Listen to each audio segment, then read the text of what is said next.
Welcome to the Gray Range Podcast. My name is David Rousseau.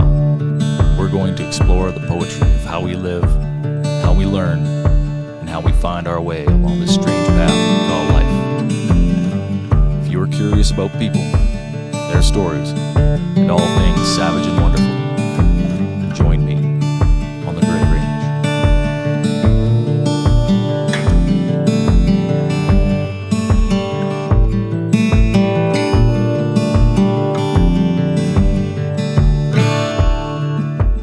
That's it. We're live then. We are. We're back with another episode of the Gray Range Podcast, and we're here with Ben Brochu from Hinterland Outdoors. So thanks a lot for joining us today, Ben. Well, thank you for having me. I always feel a little strange asking random strangers on the internet if they want to come in my basement, but here we are. And no, thanks a lot for accepting the invitation. I found your social media through Instagram. Okay. Obviously, a lot of our friends are pretty avid hunters, and a few of your videos and photos popped up.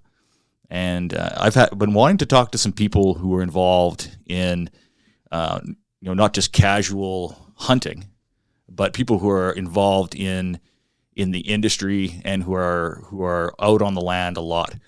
Just to kind of get their perspective. Grand Prairie in the Peace Country is kind of a renowned area for hunting. So I guess just to start off, how did you get started with Hinterland Outdoors? Yeah, so that's kind of an interesting question because it was originally Hinterland was the name of our sailboat. So in 2019, we kind of pulled the plug from everything with our family. I got 4 kids, and we went sailing in Mexico for 5 months. And for a Canadian registered vessel, your name is your license plate, basically, the name of the boat. And all the other ones we had thought of were taken. And Hinterland, basically, it's a German-rooted word that means, the great beyond, the area beyond the river, up over that hill, what's out there. Right. And that kind of gave us kind of was symbolic of what we were doing with trying something new. We had never sailed before, and we were going to go live on a sailboat in another country, something different with the family. And we came back from that trip and just started putting some of my son's trapping on there, some of my guiding and pictures, and it just kept gaining steam. Like I think we're at 35,000 people following that page now. Wow. And it just doing what we're doing. We've never focused on content. It's just, this is just what we do, and that's resonated with some people, and it's been interesting, different people I've met through that, like you mentioned, Instagram. And I think I only signed up for Instagram to get some free stuff at one point. Sure. And then I just kind of, now I post to my Facebook from Instagram, but I've met some cool people through that I would never otherwise got the chance to meet. So. Okay. Yeah, social media is pretty good for that, for spreading the word. Like, so have you ended up with clients from that page? Like they've directly connected with you because of social media? Correct. Like I don't even have a website. I had someone text me on the way here, where's your website? And I'm like, I don't have one. Well, and maybe we can put you in touch with Jeremy with Creative Vibe. We just launched a website. Okay. About less than a month ago. The Gray Range website has all the my writing and the podcast episodes and a coming web store for a few things. But he did a fantastic job. And I think one of our other podcast guests, 2 of our other podcast guests actually have websites by him. Yeah. Local guy, now local. He's originally from France, but he has joined us here in Canada for a love of the outdoors and freedom, and he does pretty good work. So where did you grow up? I grew up near Donnelly, so about a couple hours from here, just south of the Peace River. I had good friends growing up from McLennan and Donnelly Corner, and I'd be interested to know who they are. I don't know if we can talk about them online, but that's where I'm up, halfway between Donnelly and McLennan is where I grew up. So that was my whole life, basically, growing up there. And I used to, cross country ski across the field to a little bush and learn how to trap that way from books, and grew up going to the trap line up by Watino Eaglesham, hunting squirrels and chickens, as we call them, rough grouse. Yeah. And that was my start in the great outdoors, getting an appreciation for conservation and wildlife management, and always been interested in mine. Hell does a guy go from growing up in Donnelly to blowing up the world for 5 months, getting on a sailboat with his family and like sailing over the horizon? There are few places further from the sailing life than a long Alberta. ways from the ocean. So was that just a quest for adventure, or was that just due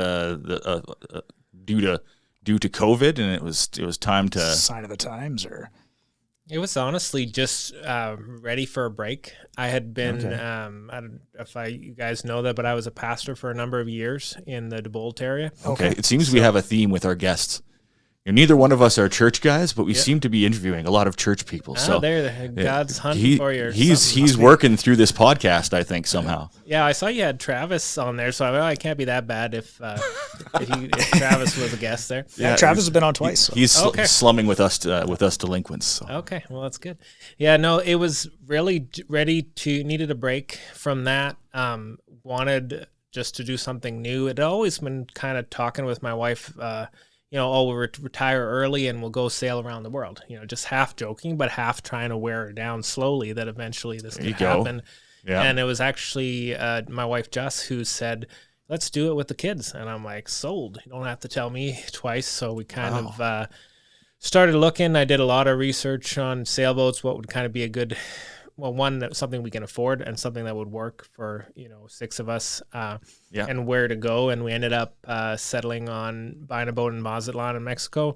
Okay. And we sailed south first, despite not having any hurricane insurance anywhere south of Mazatlan. But that really was a place to be for that time of year. We were at was to go down to Banderas Bay, kind of Puerto Vallarta area. There's a lot of people there who stack up ready to cross the pond to French Polynesia. They're kind of waiting for the winds to be right to get over there. So we met a lot of other boats that had kids on it, them doing the same thing. Oh, really?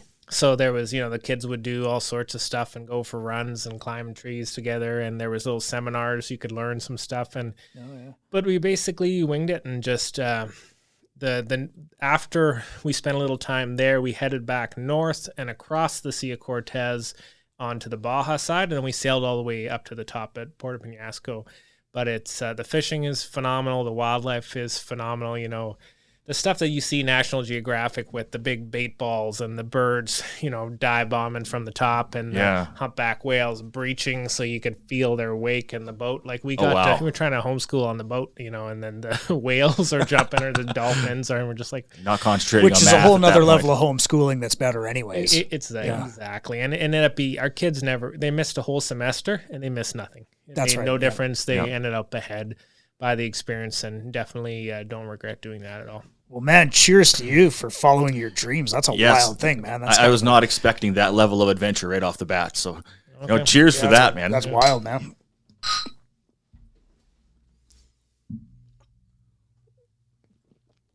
But I've always kind of been the explorer. That's been my thing. Like I enjoy the outfitting. I enjoy hunting, trapping, fishing. But I used to do motorbike trips. I used to take groups of youth to Central America or to the Arctic or stuff like that. I just like meeting new people, doing new things. Yep. Yeah. Well, and that's gotten you this far. So the peak of the Gray Range podcast. There you go. Yeah. I mean, it's I don't it's think all this downhill will be the from pinnacle here. of your career, but so where did that come from for you? Like growing up in such a small community, how did you get exposed to that? Was it something you always had? Did your parents kind of instill it in you? Was it from books or? Probably actually from reading. I think in grade 6, I remember reading a book called Cordillera by Stan Walchuk. He's an old cowboy from, he's from McBride area. Oh, wow. I lived in McBride for a while. Okay, sweet. And they took horses from Fort St. John to the ocean. I remember I did a book report on this. Okay. But that's always been interesting to me, is doing stuff that hasn't been done before. So that's how I don't know if you know what a packraft is, but a little inflatable boat that fits in your backpack. And I got into that because I liked going places that hadn't been gone before, like trying to find a river that's never been run as far as it's been documented, because you got to go up one mountain range and over the glacier or whatever and then put it in another one, and you can run right water and you can bring a lot of gear. And I ended up doing quite a bit of that for a number of years. So I realized it wasn't the best family hobby, and it was kind of getting into the mountaineering thing, and that comes with increased levels of risk, and so ended up trying something else. But some people have the drive to become like an expert at one thing, or to be a specialist. That's not me. I want to be like 80% good at something, and then move on to the next thing, try something else. So I like that with the sailing, or with really anything I've done. I'm interested in everything. Yeah. Like some people are just, they're happy doing their one. No, I want to learn everything. I want to do everything. I want to go everywhere. Awesome. That's what drives adventure, man. Yeah, for sure. What's on the other side, and how am I going to get there? So from growing up in the Donnelly McLennan area, did you pursue that like right after school, or was there something like what was the first adventure you went on? That's a good question. I guess I started when I was 18. I went to Europe. I was supposed to be going to school, but like my sister was being an au pair, like a nanny in Norway. Okay. My parents were going to go visit her, and like 3 days before we left, I found cheap seat sales and decided to go to Europe. So I actually went with someone I had met at college. I had a scholarship to go to GPRC in Grand Prairie, actually. And what was your scholarship for? It was a full ride scholarship. I had Donnelly's a small town, and they would give whoever had the highest marks in the school a free scholarship for the first year of at GPRC. So I was actually going to do my like Bachelor of Science, Wildlife Management, Conservation. Sure. So that's always been an interest of yours. It's been an interest, not just the outdoors, but the science of it. Yeah, I like to understand what makes things tick, what makes people tick, sure, all that sort of thing. So, I ended up going to Europe. I think I went to like 10 countries in like 14 days. I had a $500 budget, and just like I remember sleeping under park bench because I missed the last ferry to Norway. Yeah. We never did our research and realized, there's only one per day, and there's like no one who spoke English in that little town. And but I didn't honestly realize, now that I'm a parent, I have a different perspective. Sure. But like, I didn't think anything of it.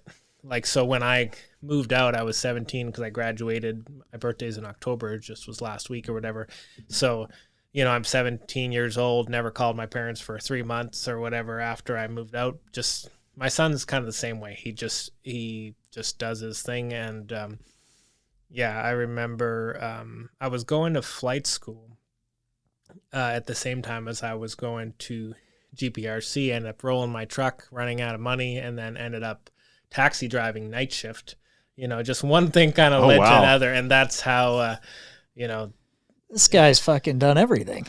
Yeah, it's how's the physics of it is that an object that is in motion will tend to remain in motion. Yeah, so fair enough. It seems like you came out of the barrel and have just kept moving the whole time. And I think so. And learning how to disengage and slow down, that's part of why we actually did the sailing thing, because I've never been good at just sitting. And I suppose that kind of forces you to take a step back and focus on the task at hand. Like that's what you're doing. You're fully present where you are. Like Yeah. I learned a lot. I like Central America because it's counter-cultural for me. I was very different, French Canadian kind of area, if you know that Donnelly area. Yeah. You kind of get stuff done, and your kind of identity is wrapped up in what you do. It's that's different. very Northern Albertan. Yeah. It's very much about this. It seemed to be successful means you're busy. Yeah. Means you're constantly How you doing? working. Busy. That almost means I'm doing well.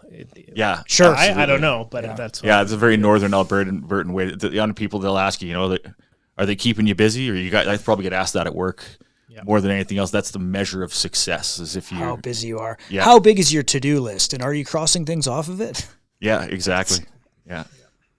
Wild. But you seem to have kind of gone the other way with it. Was there ever a line of work that you took, or was it just kind of you took work to kind of finance what you were doing? Or? I honestly didn't have a master plan. It just kind of one thing led to another is how it went. So when I was at GPRC, I was in the summer, ended up helping out at Sturgeon Lake Bible Camp. Okay. And then coming out of that, ended up going to Bible school. That's where I got to know my wife more, and while I was doing that, they asked me to direct the Bible camp, and then while I was directing the Bible camp, they asked me to I was volunteer leading a youth group. They asked me to become a youth pastor, and I'm like, sure, and then after the lead pastor of the church had resigned, they asked me to become the lead pastor there, and then 15 years goes by, and all of a sudden a lot of things have happened. Did you grow up religious then? Were your parents religious, like went to church, that kind of thing, or is that something that you kind of discovered later in life as well? It was the Bible camp was influential for me, was helpful because I went to church as a kid with my mom. My dad didn't go. My dad would kind of think of any excuse to get me to go do something else, and we'd be out Sunday morning, and he'd send me down at the pit, the McLennan dump, picking up bicycle parts, or whatever, or go out to the trap line. And, so that was kind of my main church. Really was the Bible camp at that once a year. There, I still went, but it was very small church, and not really men there that I could relate to, if that makes any sense. Yeah. I had an idea of what there was Christian men that I could see, but they were not like me, not similar interests, not similar. Sure. Yeah, it was just didn't really know how to relate, to be honest. And so ended up just one step at a time, and then all of a sudden you wake up and 20 years has gone by, and that's part of why I did the sailing thing, even just to zoom out a little bit. Like, I got to know my kids better in that 5 months probably than the previous 5 years. Sure. And I was home more than a lot of dads, but you're doing stuff. So much of our culture is wrapped up in stuff and accomplishing things. We got to know some people better that we were sailing with in those couple weeks, really, because you have time for people. Like, that's one of the things that was a real game changer is, we'd have campfires on the beach in the Sea of Cortez, on some little cove somewhere, and people have nothing but time for you. And when you take the time for people, it makes a difference. You learn more than when you're just worried about stuff and checking off. And would you say that and I'm guessing that's trickled into those lessons of how you treat your clients now with what you're doing right now? You got time for them. It's like all of a sudden it's a little more intimate for them. It's the whole experience. Like, there is some culture within the hunting world. It's about killing things and checking off lists. That's not really my jam. Like, I went 0 to 60 in outfitting. Like, I wasn't an outfitter. I was working a contract job for an American company up till August 11th. And then by like August 18th, I booked an entire season of outfitting. So I just kind of, that's how I am. I just kind of all in and jump into it. But my goal really, and the clients that I'm shooting for and picking and choosing are people who, they like the adventure. They're not just like, oh, I got my list of my 26 things I need to kill. Sure. And I'm in, I kill that thing, I go home. Yeah. And it's not that I look down on that. That's not what I'm looking to do. I enjoy the outfitting and the guiding because I get to relive my first passion and love for hunting through someone else, because it's way more exciting for me to help someone get their first deer, their first elk, their first moose than for me to get another one. Like, I could care less. Like, I've had the last week and a half off. I never thought about going hunting once because I don't need to. Yeah. You're getting that fulfillment by helping other people. Exactly. Do it. I just, on the way here, I stopped at Trapper Gords. I got my son's whitetail license. I'm going to take him out tonight, because that's way more exciting to me than to I've seen a bunch of bucks on the way here. So what was your first animal that you hunted? Probably a squirrel. Okay, so all right, let me rephrase that. First big game animal, like first deer, would have been a whitetail okay. deer. Yeah, I remember it distinctly. There was this old guy named Jerry Bouchard who was kind of a bachelor alcoholic, actually, but he was the one who helped me take care of that deer and showed me how to, a lot of guys, it goes back to our previous discussion, but, my dad was working a lot of the time. So he would have grown up doing hunting and fishing, and he gave me that opportunity and exposed me to that. But if you're at work, you're at work. And so a lot of what I learned from books. I remember getting the Alberta Trappers Manual at a grad sale, this big fat book, and I just devoured that whole thing, and I learned a lot. That's how I bought my first trike, was selling furs, tanning my own hides. So I did that in junior high. my son Silas has probably tanned 500 hides, like starting when he was Oh, 10 years wow. old, and he's done lots of that too. And it was just opportunity.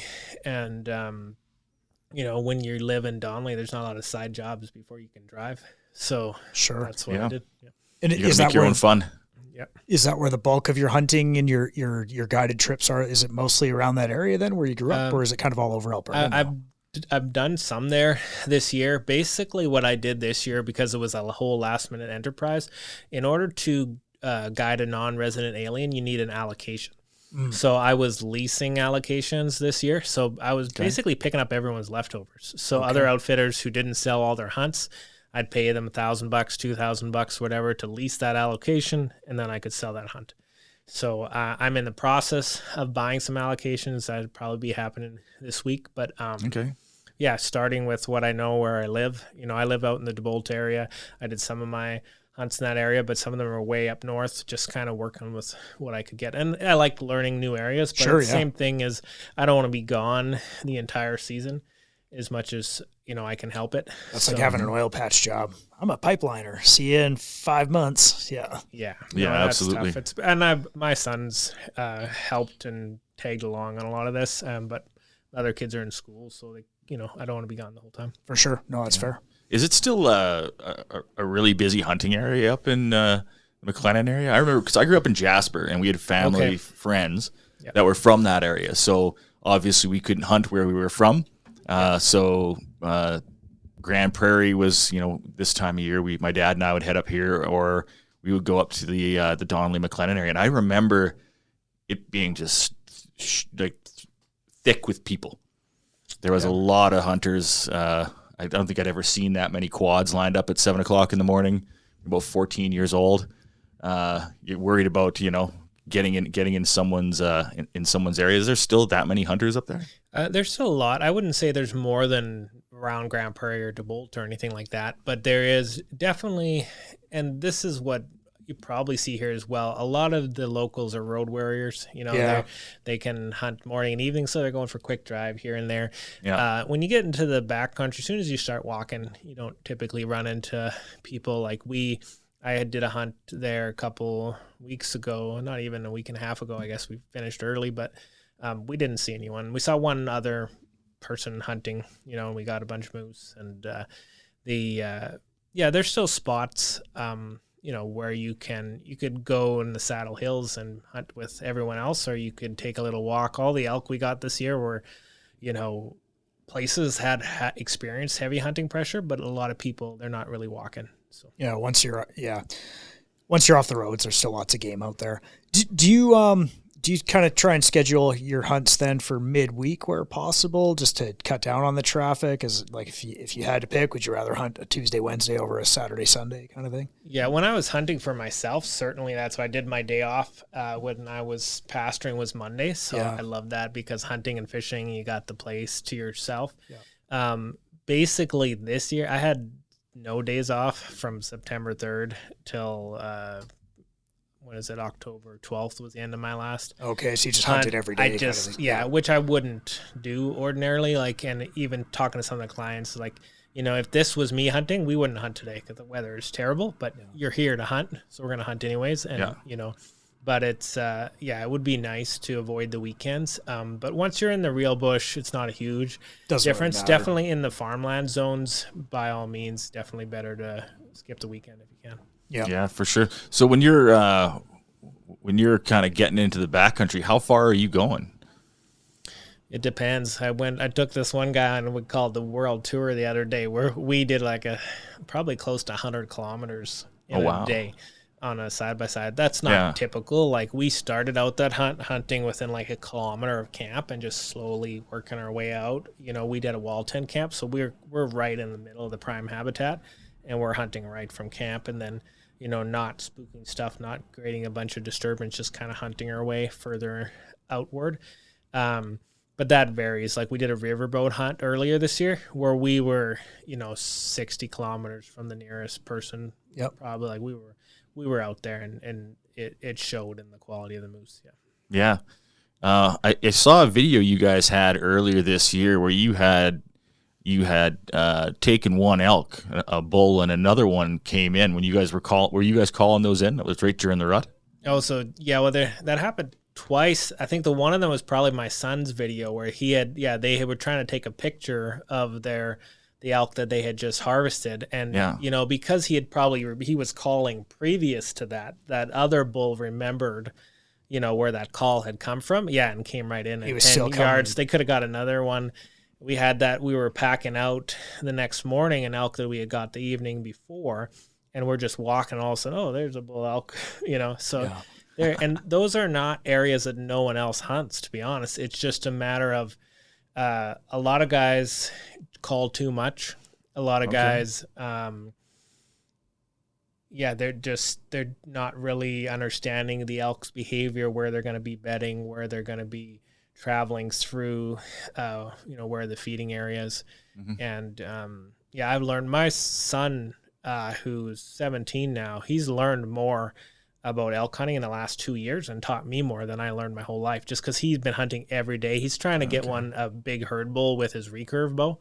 So, he's passing up 4 or 5 bulls a day. Yeah. And during the peak rut, he's seeing lots of bulls, but he's trying to get a particular bull. He knows what he's after. Yeah. Yeah. So, but you learn by trial and error and just spending time with the elk. So he's taught me a lot, actually. Yeah, that's amazing. That's really cool. Like, you've taught him, and now he's taken that passion and now he's kind of bringing it back home and showing you a few things. When did you start your kids hunting? They would have come with me when they were little. Like, I remember, packing them on the quad, and one of them falls asleep, so you're trying to hold one as they're trying not to fall off the quad, and you're backing them, using your back to wedge them in so they don't fall off. Yeah. But chicken hunting, rabbit hunting definitely started them pretty early, and helping out, like, some of the whitetail I've taken, it's more about the experience for me. So if my son's with me that day, I don't care really how big that whitetail is. If he figures he's good enough, we'll take that whitetail, and we'll, he'll help with the processing and all that. But I think you got to be 12 to shoot your first big animal. When I was a kid, it was 14. So we couldn't use a rifle for big game till we were 14. But my kids all started at 12. Like, my daughter shot a nice bear. Silas, he got his first first 2 deer when he was 12, and he shot a bear or 2 then. And we do the bear hunting we do right locally, close to where we live, and so that's always a good way to get kids started, because you got time, they're up close and personal, and we eat a lot of bear meat. A lot of people have an idea what it is, but it's when you live off wild game and it's mostly elk, deer, moose, bear is kind of a nice addition because it has some fat to it. Yeah. You could starve to death off moose meat almost. Like, it's so lean, which is healthy, but it's nice, especially for burgers. We like bear because it holds together well, and it's good. I had this was years ago, a guy did, instead of pulled pork, he did pulled bear on a bun. Man, it was just dynamite. I couldn't believe it. I was like, do lots of that. Yeah, it's you so don't have good. to worry. It's cooked enough, it's not hard to do. It doesn't dry out. Like, you make pulled elk or whatever, it's lean. It's pretty lean. Yeah, it's picky. You gotta, for sure. So you were saying your family mostly eats wild game. Has it always been that way? And did you grow up that way? Well, growing up, I thought beef was terrible, because the only beef we got was, I've fallen and I can't get up beef from my Uncle Robert across the road. So, they were cattle ranchers. So if we ever got a beef, it's because that cow had to die for some other it wasn't one they were going to be taking to auction. Should have been dog food, but you got it. So I honestly grew up thinking wild game was better, and that's what we had. And for us, honestly, we never made much in ministry, like especially starting out, where we didn't buy meat. Yeah, so it was deer, it was elk, it was moose if we had a draw.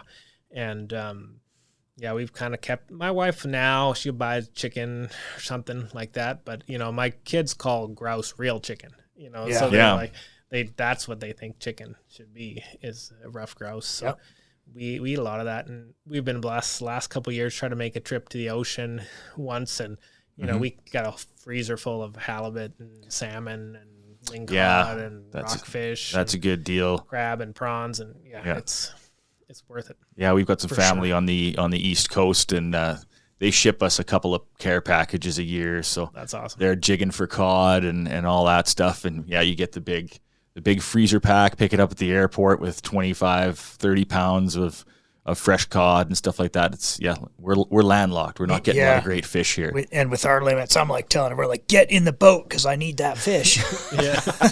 We can only have one each. There's 4 of us. Get in. Exactly. Yeah, absolutely. And you guys do some fishing as well. I saw you guys are out on a few lakes. Where do you prefer to go? If you have your pick of the lakes around here, fishing in Northern Alberta is interesting because there's no lakes around here. A friend of mine just showed me some bull trout that they're pulling out of the Wapiti River. Yeah, there's some good ones. Down by the Canfor Bridge. Oh, yeah. And these things are just massive, massive bull trout down there. I had no idea they got that big down there. Yeah. But yeah, you're not in prime fishing territory up here. So where do you prefer to go if you have your pick of lakes? Depends what I'm doing. When you're talking about, trying to get actual fish to eat, we would always go out. And I don't know if I'm going to blow out the spot for other people. It's pretty well known at this point, but a Snipe Lake, you can keep 10 whitefish. Yeah. So when you have 4 children, you can pick up 40, 50 whitefish in an hour, then it's worth it to go out to sturgeon, catch 1 walleye. And I was doing fishing guiding this summer. And we catch over 100 walleye in a day quite regularly. But yeah, you keep 1. So it's you're not going for the food, but it's nice to be able to take 1 home. It is. But the river is around here. You can keep 3 walleye, and they're bigger generally if you know where the big ones are. So we've definitely done that. I have an inflatable jet boat that I can run some of these rivers that most people can't run, and there's some good bull trout fishing to be had, grayling, walleye, that sort of thing. That's cool. You get into northern BC at all? Yeah, I've explored northern BC probably the most of anywhere. So a lot of the pack rafting trips where I was trying to do first descents and stuff were in northern BC. I've done a lot of dual sport motorbike trips up in the Spatsizi and the Stikine and Telegraph Creek area. I've done there's some phenomenal fishing there. Basically everywhere a creek goes into a bigger river, you're catching grayling and bulls. And I really like anywhere from like Tumbler Ridge all the way to the Alaska Yukon border. Up in that corner I've been mostly. Yeah, absolutely. We're not in it, but we're close enough here in Grand Prairie. That's one of the things I love about living here is it's far enough away from the world. It's a big enough place that you have kind of the amenities of a larger center. Yeah. But you're, an hour from the mountains, pretty much half an hour in any direction. You're in the bush. Yeah. And lots of different ecosystems, lots of different habitat to check out. So with the sailing trip, where did you learn how to sail?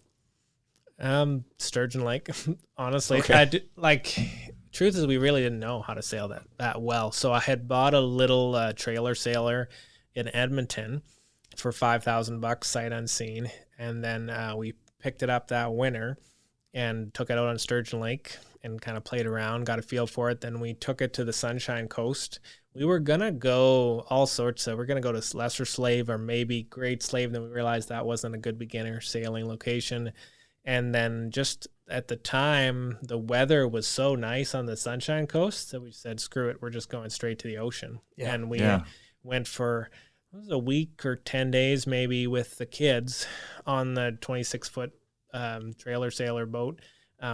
It was a water ballast boat, so it's not a big, heavy boat like we had in the ocean. So you could pull up the dagger board and you can beach the boat. And that's handy. Yeah, kind of went exploring all over there, and that was a bit of a taste to see if we were ready. And then we took the kids the winter before to Maui, and I had done that. MD of Greenview had a bounty on wolves, and I had whacked 3 wolves in about 8 seconds while whitetail hunting. And so I took my wife. A seat sale came up in my email like an hour later and said, "Hey, you want to go to Maui?" Because I felt rich all of a sudden. There you go. So we went to Maui, but we couldn't afford the accommodations there, so we camped. And there's a lot of places you can actually camp for free on Maui. Okay. So we did that with the kids when we went a little while later, just because they had never been to the clean ocean where it was warm, right? To kind of see how they would do. And they really passed that test, and that we kind of figured, oh yeah, I think they're ready to try the ocean thing. So when it was time to do the big adventure, the 5-month thing, was anyone in your family kind of reluctant? Like, did you have to prod any of them, or were they all everyone was on board? They were. No, if you look up Hinterland sailing, there's a video. I recorded it. Okay. On my webcam secretly when we told the kids, and they were bouncing off the trees. Like, oh wow, there was definitely. I'm sure my wife had her. It's a big step. A little bit of normal reluctance. Yeah, like when we left Mazatlan, we probably would have got stuck there, honestly. There was this Swedish lady named Eva who I didn't know her whole story. She gave me her book that she wrote that she didn't want me to read till after she left because it was quite the story of, she had basically no experience, same thing, and done all around the world and wrecked her boat and had all sorts of stories. But they convinced us to go down to Banderas Bay with them and kind of buddy boat, but we didn't even know how to unfurl our head sail. Like we knew very little. We learned how to anchor like a couple days before, and we did mostly learn as we go. Like you understand the basic concepts of it. Yeah. And sailing isn't rocket science. There's a lot of seamanship.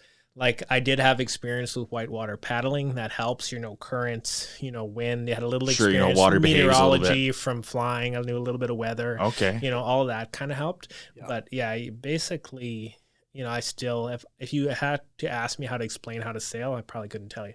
You just kind of, it makes sense at the time and when you're doing it. Yeah. But yeah, I wouldn't consider myself an expert. So what size of boat did you guys end up with for 6 people? Yeah, we bought a Ericsson 34, which is 34-foot 10, 35-foot sailboat. Yeah. It's a small boat. Like it was a 2-person boat before. Yeah. And there's a big difference between 35 and 40 in terms of displacement. Like it goes up exponentially. 50-foot boat is a huge boat.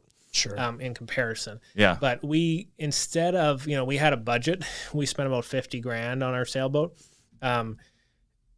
Anything bigger for $50,000 would have been garbage, basically. So the boat that we had was owned by a gentleman who was going to sail it forever. It was maintaining it like he was going to keep it. He ended up getting a new wife who wanted the newer, bigger, more, more windows, luxurious. that kind of boat. More of a yacht. So yeah, this boat is a very seaworthy. It was 1988. It wasn't new, but that would have been a $250,000 US boat, new Ericsson, so well-made vessel.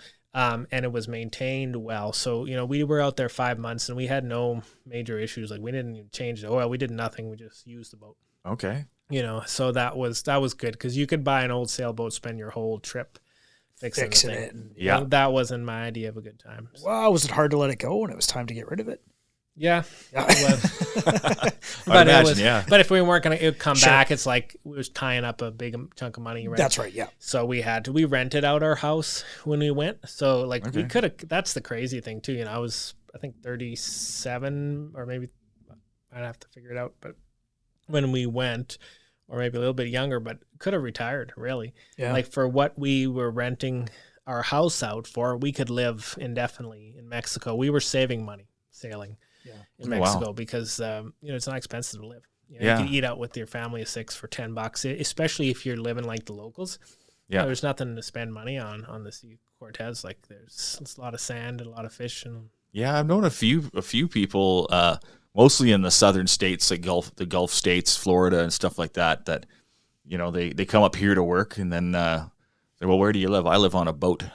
They're living down there and they've got their whatever harbor they're in and wherever marina they're parked in for now, and then they can pull up stakes and travel wherever. And I always thought boating is a kind of a richer person's pursuit, because I know some very wealthy people that'll sail down from the east coast of Canada all the way down to Belize.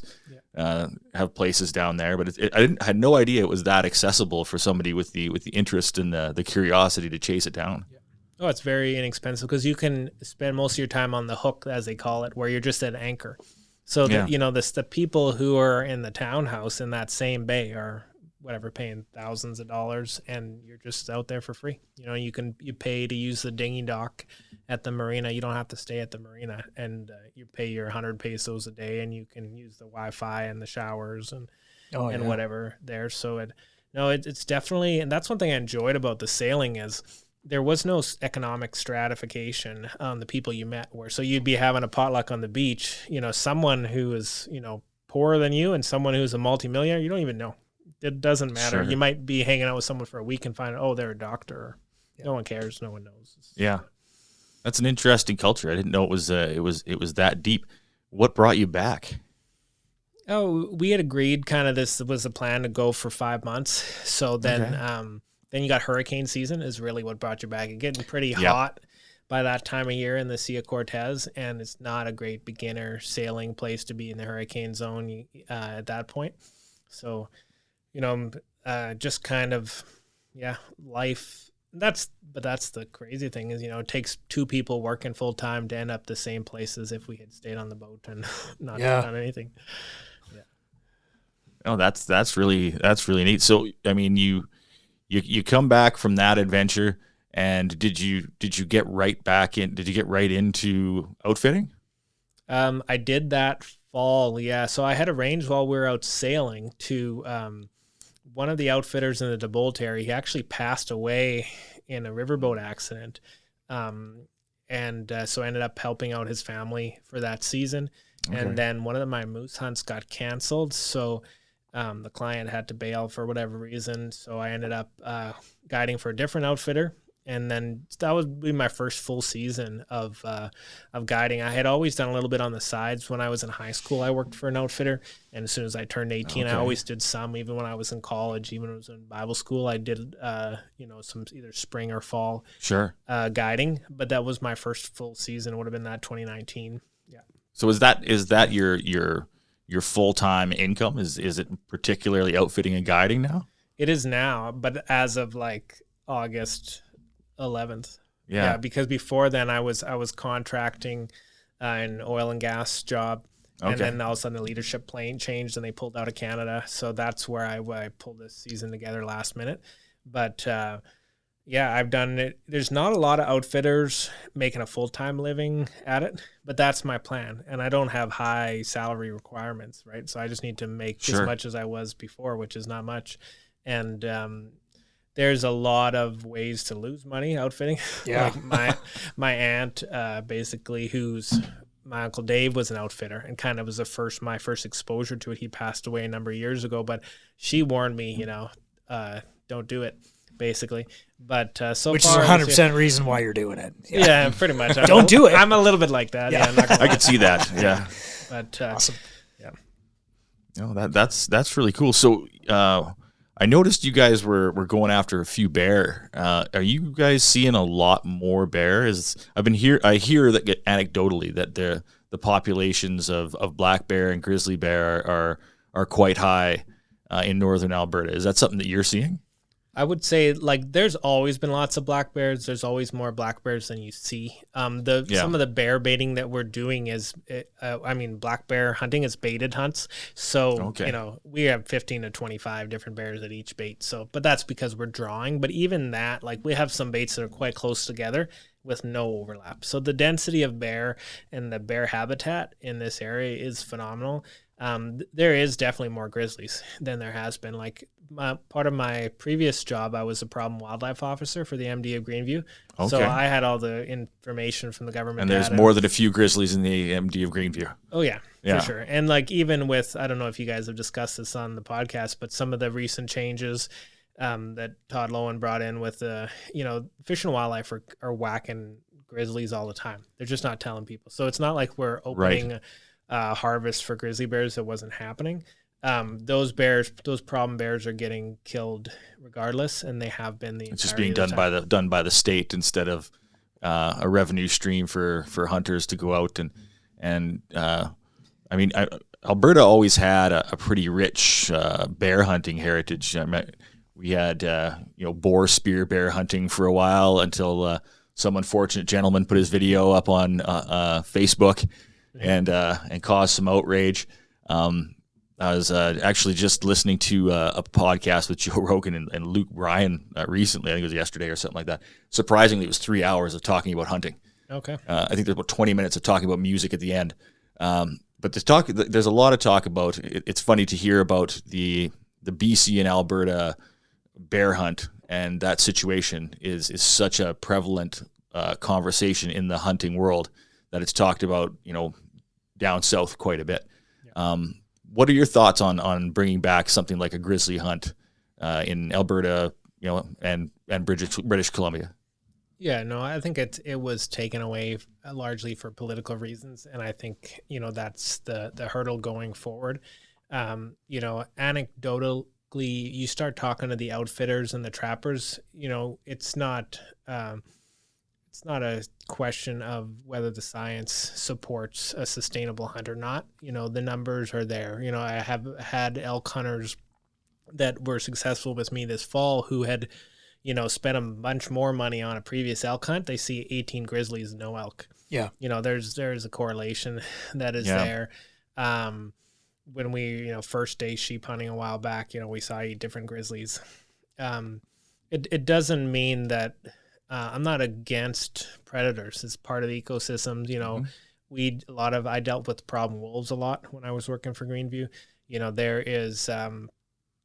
There's a place for those apex predators in everything. But a sustainable harvest, I don't see grizzly as any different than black bears or wolves any different than coyotes. There's sort of mythology that comes around with wolves. My Facebook page has been completely taken down and demonetized. It's still not back up properly since I had put a picture of wolves on there, where I had a whole bunch of Europeans report my page for hate speech, totally frivolously. And Facebook actually upheld that decision, saying I was guilty of hate because whoever was the reviewer was an anti-hunter. Yeah. But it's because they're wolves. From Europe. Yeah, I don't know, wherever they have a rich mythology of wolves in Europe. They think of them differently than here. They also hunted them all to extinction. Yeah, for the most part. Yeah, well, it's like a wolf is a dog, like it's a wild dog. So they're not good, bad, or otherwise. Like there's some people who have like an irrational hatred of wolves. I don't at all. Like I enjoy seeing the odd wolf, but does it bother me to kill one? No. It's a wild dog. They do wild dog things. They kill things. They eat things. Just what they do. Yeah. And when there's a lot of them, it affects the ungulate populations in particular in an extreme way. And combined with habitat loss, it's like what they're trying to do with the caribou right now is, yes, it's industrial activity that has complicated things a lot, but a wolf doesn't care if he's eating a caribou or an elk or a moose, whatever's easier. Or somebody's calf, kind of dumb, they do what they do. And like in our area, there's a pack of wolves that kills cattle on both sides of the river. And they take the young every year to practice hunting on the calves, and they don't even eat them because they're not hungry that time of year, but they kill calves just for practice. Yeah, that's what dogs do. Yeah. And is that when you said you're dealing with problem wolves for the MD at Greenview? Is that what you're doing? Is you're going after wolf packs that are predating on cattle? Yeah, and I'm not doing that job anymore. But that's what you're dealing with is basically we have some of the highest livestock predation rates that there is, and it's partially because of the habitat. Some of our grazing leases are in like good wolf habitat, like that. They have a lot of other wildlife as well, and some of it's livestock management practices. If you turn your cows loose to calve out right, beside the river where there's all this game. That can happen. Yeah. So a lot of it was education I was doing as well. But there definitely is, people who don't live here don't really understand. And even the people who do live here, like there's people who lived here their whole lives had never seen wolves. Right. I've seen wolves all the time, but I'm outside. Right. I've seen lynx and wolverine and fishers and cougars and stuff that people hear about. But if you're outside, you'll see them. Yeah, you got to get off the beaten path a little bit, right? Man, and you don't even have to really be that far off the beaten path. You could be 500-600 meters down a pipeline and take another left kind of thing and go down another little trail or something. And there's all kinds of stuff out there. But most people, you can't see it from the highway. Yeah. When they come through a creek, like we don't live in that remote of an area, but we have a little creek behind our house, and we've had fisher, cougar, wolves, black bears, grizzly bears, all of the above come through our yard. But it's just because it's a travel corridor. Yeah, absolutely. As far as cougar, are you seeing more cougar up in this area than than before. I this is not, again, anecdotally, it's something that seems to come up in conversation with landowners a lot more.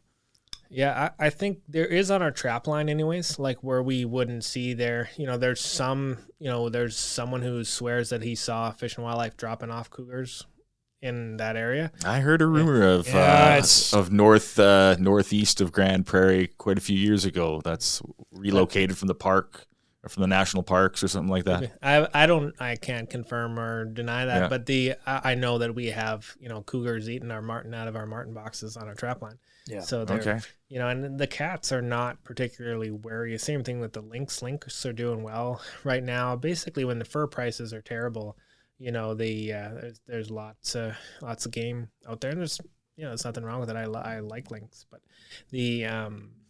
I would say cat numbers are strong, because in those farmland areas, there's lots to eat, and you can't really hunt cougars with dogs. Well, you can't in those farmland WMUs. So no one's really pulling cougars out of those areas. Now they've changed it so if one's in your yard, the landowner can treat them like a black bear or coyote, and you can take care of that cougar if you need to. But that wasn't like that until quite recently, I think. Yeah, no, that's correct. Yeah, it's definitely not a species for predator hunting that you hear about a lot in Northern Alberta. Wolves, coyotes, of course. But just from anecdotally from landowners that I've heard, they are seeing more cats, and I just don't hear about a lot of people, even going for a license, because you can get a tag. Yeah, for a lot of cougar, people don't know that you can. Like I've run into people all the time because you can during the big game season now. You can get your cougar license and you can take a cougar, but most people didn't know. I didn't know that till like last year. It's pretty new. There's been a few changes over the last few years that are. And are they the only animal? Because you can hunt them with dogs. You can hunt them with dogs, but not in the areas that have private land, just because you'd have a lot of land access issues, right? Yeah, but you can. There's a winter season that you can hunt them with dogs, and that's by far the most effective way, because you can get on then you're pursuing a big tom. You're not just hoping for the best, like you're cutting a big track. Oh, we got a big tom here, and the dogs can tree them. Yeah, I know that's a big deal down in places like Montana and stuff like that, but just not so much up in this area. So, and definitely I've encountered more than a few lynx out in the bush here. They always seem to be, of all of the big cat species, they always seem to be the most prevalent. When I lived in the mountains, would have been the 90s. I think I saw a cougar once. Living up there, hiking in the bush. We were hiking into a lake, and there was a great big cougar sunning itself on a cliff in the early morning light, and the whole rest of the day hiking, I just couldn't enjoy it. Nope. Then we had to hike back right by that cliff, and of course he wasn't around. But he's stalking us. Yeah, you're used to bear, right? You're used to seeing bear sign all over the place, and you keep your eyes open for bear. And I don't even think it ever occurred to me that there was cougars out there till I saw one. And it kind of changes your perspective of your place on the food chain when your bear bells might not scare them off. I don't think. Yeah. So your clients that you have come up, are a lot of them from America then? American clients, or? I've really just started full-time outfitting for myself. I've been guiding for other outfitters, but so this year we had a mix. So we had Mexicans, we had Australian, we had Americans, so all of the above. Yeah, it's a different culture everywhere you go. I had some European groups that wanted to book my whole season, but I didn't really want to commit to any particular group until I had a chance to get to know some connections, and it's a very different approach towards outfitted hunts depending on different cultures. Yeah. Sure. Is there any hunting myths that you have to dispel for people that are from out of the country that come up here and they have certain expectations or ideas, and it's like totally not true, and you kind of? Yeah, I try to connect with people on the front end and kind of manage those expectations. A lot of people just don't have any idea what it's going to be like. Like they just have no idea. And it's good, the ones who ask the questions, because there'll be some people who just come totally unprepared for whether it's the weather or whether it's the style of hunting that you'll be doing. Like you hear story from other outfitters, they're like, well, and people are asking once they get there, well, when do they let the animals out? And they're like, oh man, yeah, this isn't high fence hunting. You don't know what you've signed up for here. This is not how it is. Well, I imagine there's got to be a certain percentage of the clientele, maybe not yours specifically, that they just have a lot of money and they're just wondering what to do with it. And it seems like, oh, cool, I'll go on a guided fishing trip or a guided hunting trip. And they just kind of, pay the money, show up and have no idea. Yeah, I think that was probably more common. Like, and I'm in a bit of a different scenario because most of my clients this year were followers of my Hinterland Outdoors stuff. So they already knew they're intentionally choosing to hunt with me because they've been watching my son and I out trapping in the bush, or they've seen our canoe trips. And they want a piece of that. They kind of have a sense of what it's going to be like. And these are not typically wealthy people, you know, where they've saved up for this. They're tradespeople, you know, they have a sawmill, or they're in a HVAC business, or, you know, just kind of regular. There, you know, there's all sorts, but it's been that's my niche. Is I want to basically not feel like I'm working. You know, I want to. This is people I would hunt with anyways. This is people who I enjoy being around, and we're having a good time. It's not really. I don't need to remind them I'm the outfitter and they're the client. They don't need to remind me that they're the boss and I'm the slave. You know, it doesn't work that way. You know, that's interesting. I mean, like I don't always known that there was a lot of outfitters up in this area, but I don't see kind of when you're watching like the wild TV stuff, you're seeing like these big lodge outfitters. You know, they've got a big hunting lodge. They're putting people up. It's like the 4-star accommodations, and guys are going out in the morning or going out for the day. Does any of that actually exist up here, or is that more of an American thing? It exists to a certain degree. Like there's definitely outfitters who are in higher budget niche and market. Not as much as you think, because there's very few. It's more like British Columbia, the Yukon, you're going to see that, because in those areas, you own your area. So if you buy a hunting concession in British Columbia, you're the only outfitter in that region. So you can invest and you can build a fancy, expensive lodge.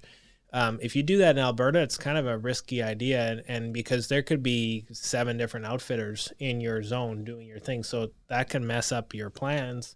Yeah. You know, you don't want to commit to staying in this area indefinitely when, you know, residents can hunt there because access is easy. You know, a lot of these places that are fly-in the Northwest Territories, like they're not, it's a different scenario because you're managing that area, but you're paying millions of dollars for those concessions. It's a whole different ballgame. Yeah. Is it really, does that make it more competitive in Alberta for the people in the outfitting industry? Like, is it, I guess, is it a friendly industry? Do people work together, or is there a higher level of competition? Some of it honestly has been disillusioning that I've seen. Like, I don't think it's necessary to view other outfitters as competition. That's not how I view it. There is more than enough demand for high quality guided hunts. Especially Alberta hunts tend to be cheaper than some of those BC Yukon hunts because they're not fly-in, because they don't have the fancy lodge. You know what I mean?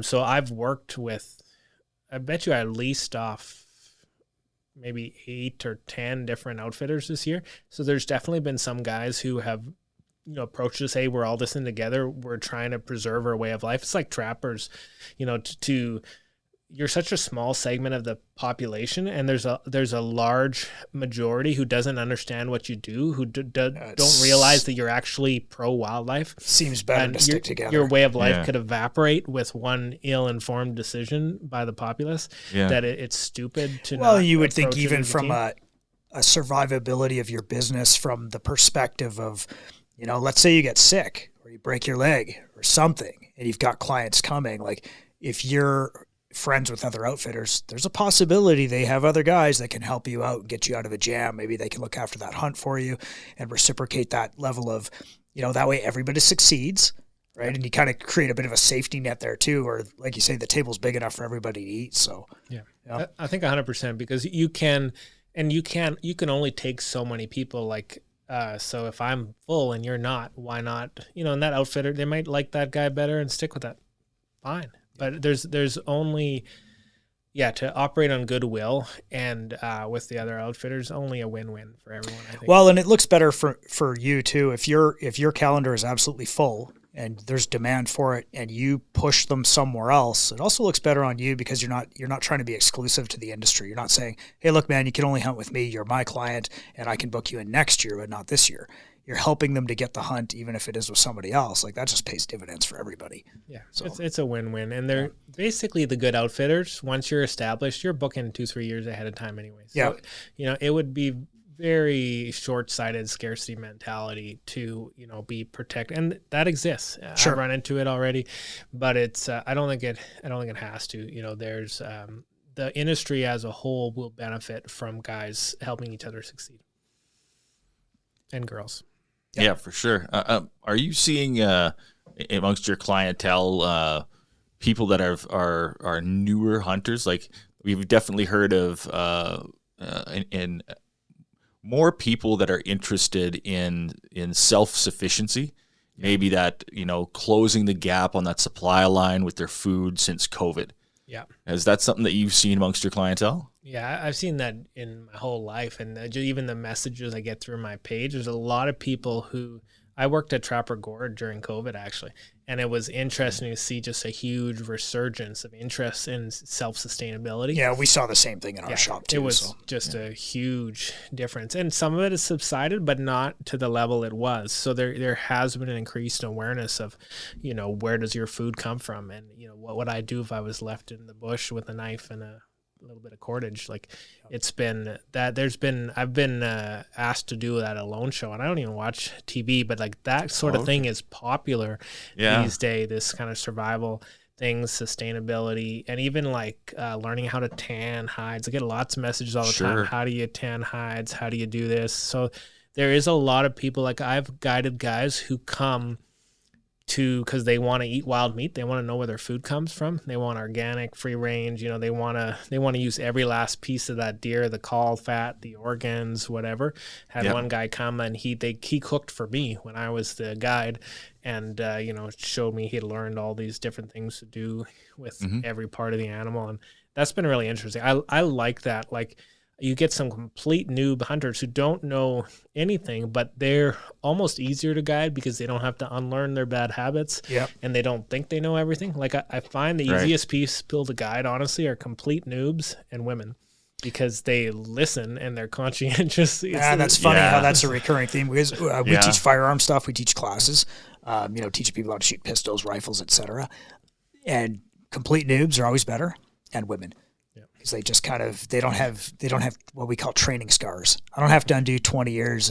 Like, I think I've said it on here before. You can be wrong your whole life and still be wrong. Just because you did it that way for that long doesn't make it right. So it's interesting you say that. A lot of parallels. Same. I would think. Yeah, for sure. I lost my train of thought. I was just on something with what we were saying. But when you're bringing these people out, what are the things that you're seeing the most that people are after? Like you said, you're aiming not for clients that aren't really trying to check the box. They're not trying to, get the big game animals. Are people after the experience? Are they from large cities and they're coming out to kind of get that outdoor experience? And how do you feel that you're giving that to them? Yeah, that's a great question. Some of the guys, you have two different kind of niches. Like, some of the guys are coming from a break. They're in charge of a business. They just want to be not in charge for a change, and they want someone else to be in charge, and they want to, they've killed lots of deer in the U.S. or something from a box blind. They want to actually rattle one in. They actually want to do a spot and stock. They want to learn how to hunt, because a lot of guys hunted their whole life, but they've never really hunted. And it's not that trying to disparage one style of hunting, but it's a totally different thing. Well, there's a difference between shooting a deer off a bucket of oats from the blind off the farm and actually calling one in. Yeah, it's a different thing, and some people are looking for that connection with wildlife. We're doing some riverboat moose hunts. A lot of people are interested in that because it's a different mode of transportation. You're not seeing, there's no oil and gas activity. There's no other people out there. There's no one going by on the boats because you can't get there with a normal boat. Yeah. That's a whole different thing. And we're taking the time to show them, here's a bear's been rubbing on that tree. We're hunting moose, but this is where a grizzly bear rubbed its back on a tree. This is the hole. The fox dug that. This is a grouse track. You know what I mean? So they're learning. A lot of people have hired me to guide them to learn how to hunt. And I do that. I teach. I don't just guide. So some of my elk clients, they just want to learn how to hunt elk. They can hunt on a general tag elk somewhere else. Mm-hmm. They don't need me. But they want to learn how to do it. And it makes a big difference. You can learn a lot by hunting. That's how I learned how to paddle whitewater, is you go behind someone who's really good and you just do what they do. I learned more than I could have learned from, a whole course or instructions or countless YouTube just from being right in there in the boat. And I saw Danny leans this way, he scoops, and all of a sudden you feel it, right? Yeah. For sure. It's a valid method of learning, man. I'm pretty hands-on too. That's the way I learn best. I can read about it. I can watch it. I can listen to somebody talk about it, but I learn the best just by doing it. And then I kind of get the... Yeah, people ask me how to moose call. I'm like, no one taught me how to moose call. Like, I heard someone making that sound, and then you try to make that sound till it sounds like a moose. Hey, look, a moose. So there's one right there now. Yeah, so get out there and listen to them. Yeah, that was one of the things about growing up in Jasper. We'd have so many elk, especially during the rut. Yeah, and being chased by bull elk to and from school every single day. The sound of a bull elk bugling is just like it's seared into your. It is. It's right into my psyche from a very small age, right? Because you wouldn't know you'd hear that, and it might be 20 feet behind you, getting ready to charge, just because you're walking to school or something like that. So it's interesting when people have these ideas of what the outdoors are, and then they come out into the wilderness. Do you see anybody coming in, laden down with the latest gear and stuff like that, and kind of trying to buy their way into success that way? 100%. I was going to use that same phrase because that's been something that I've noticed, and it's more increasingly prevalent, I think, honestly, with social media, where people are always like, "Oh, should I have Sitka or Kuyu?" And I'm like, I'm wearing my Carhartts. Like, I was just wear brown pants. And I'm all, if someone wants to give me that stuff, I'm all for that. But it's like, realistically, I don't end up using my fancy hunting gear on some of these hunts because I know what I'm doing. Like, I don't need it to sit in my bear blind. It doesn't matter what I'm wearing. I'm in the blind. It doesn't. There's a lot of people who, and I've had hunters, and often bow hunters and rifle hunters, but I think they can buy their expertise. Not even just by their success, where, we've lost animals because they got the stupid, it's not stupid. I'm sure you guys are you bow hunters? No. But it's the GPS, like the rangefinder sites. Yep. And he could have shot that thing 27 times by now, or else they're trying to figure out their Bluetooth is not working, and their rangefinder's not talking to their scope. And I'm like, you're 327 yards. I can tell because I know how far that fence is. Right. Shoot it. And they can't because they literally have no way to use their brain instead of their gear to harvest an animal. So it's like, part of me wants to be like my son now, who's just stick and string, recurve, nothing, just Paleolithic out there. Yeah. And I'm not a purist on anything, but literally my rifle that I use, my 300, I sighted it in when I bought it almost 20 years ago. It's still on. The day that I miss a coyote, then I'll double check it. But it works. I don't overthink the bullets. I don't overthink, like, there's definitely better than others, but guys always they're buying new rifles to come moose hunting and say, knock it off. Take your deer rifle, unless it's like something that's completely inadequate for moose. You'll do much better off with something where you're not fumbling for that safety when that moose is 12 yards away. We had guys overthink it, and most, like, our elk this year were all under 20 yards. Yeah. Our moose, half of them were, under 40 yards. So it's like you're overthinking everything except your preparation, which is going to matter, which is hunting small game, which is shooting some coyotes, which is learning how to perform under pressure. Yep. Guys drastically underrate that, and they come in bragging about their 800-yard paper performance, which is irrelevant. Off the bench. Yeah. And it wasn't raining. Yeah. There was no wind because sunny it was day. the perfect day. Yeah. Yeah, when you hadn't run up a hill and you're not amped up because you just saw, like, almost everyone misses wolves. Yeah. It's not because they're particularly anything different than hunting. It's just they're amped up. They're nervous. So what would make a difference is whacking 100 coyotes before that season and just getting in the zone, Yeah. Yeah, absolutely. You were saying you guys are doing some moose hunts off river boats. How does that work? Because you're not shooting them off the boat, right? No, you can't. You can at anchor. So you can't be like driving around. Okay. So can't do a drive-by. Yeah, usually at this time of year, the rivers are not flowing fast. So you can drift, you can call, you can anchor in a spot, you can beach the boat. So it's predominantly for access. Yeah. We were going to hunt more walking around, but we got our 3 moose in 3 days and we were done.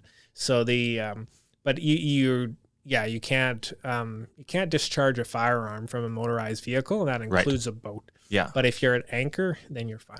Yeah. Okay. Is there, what do you think the most challenging thing to hunt is in this area? Is there anything that's more difficult, like on a scale of whatever? I mean, or are they all like, once you have the experience, or you kind of, the situation is what it is and you kind of know what you're after, and they're all kind of the same? Or Yeah, I think educated wolves are about as hard to hunt as anything. Yeah. Okay.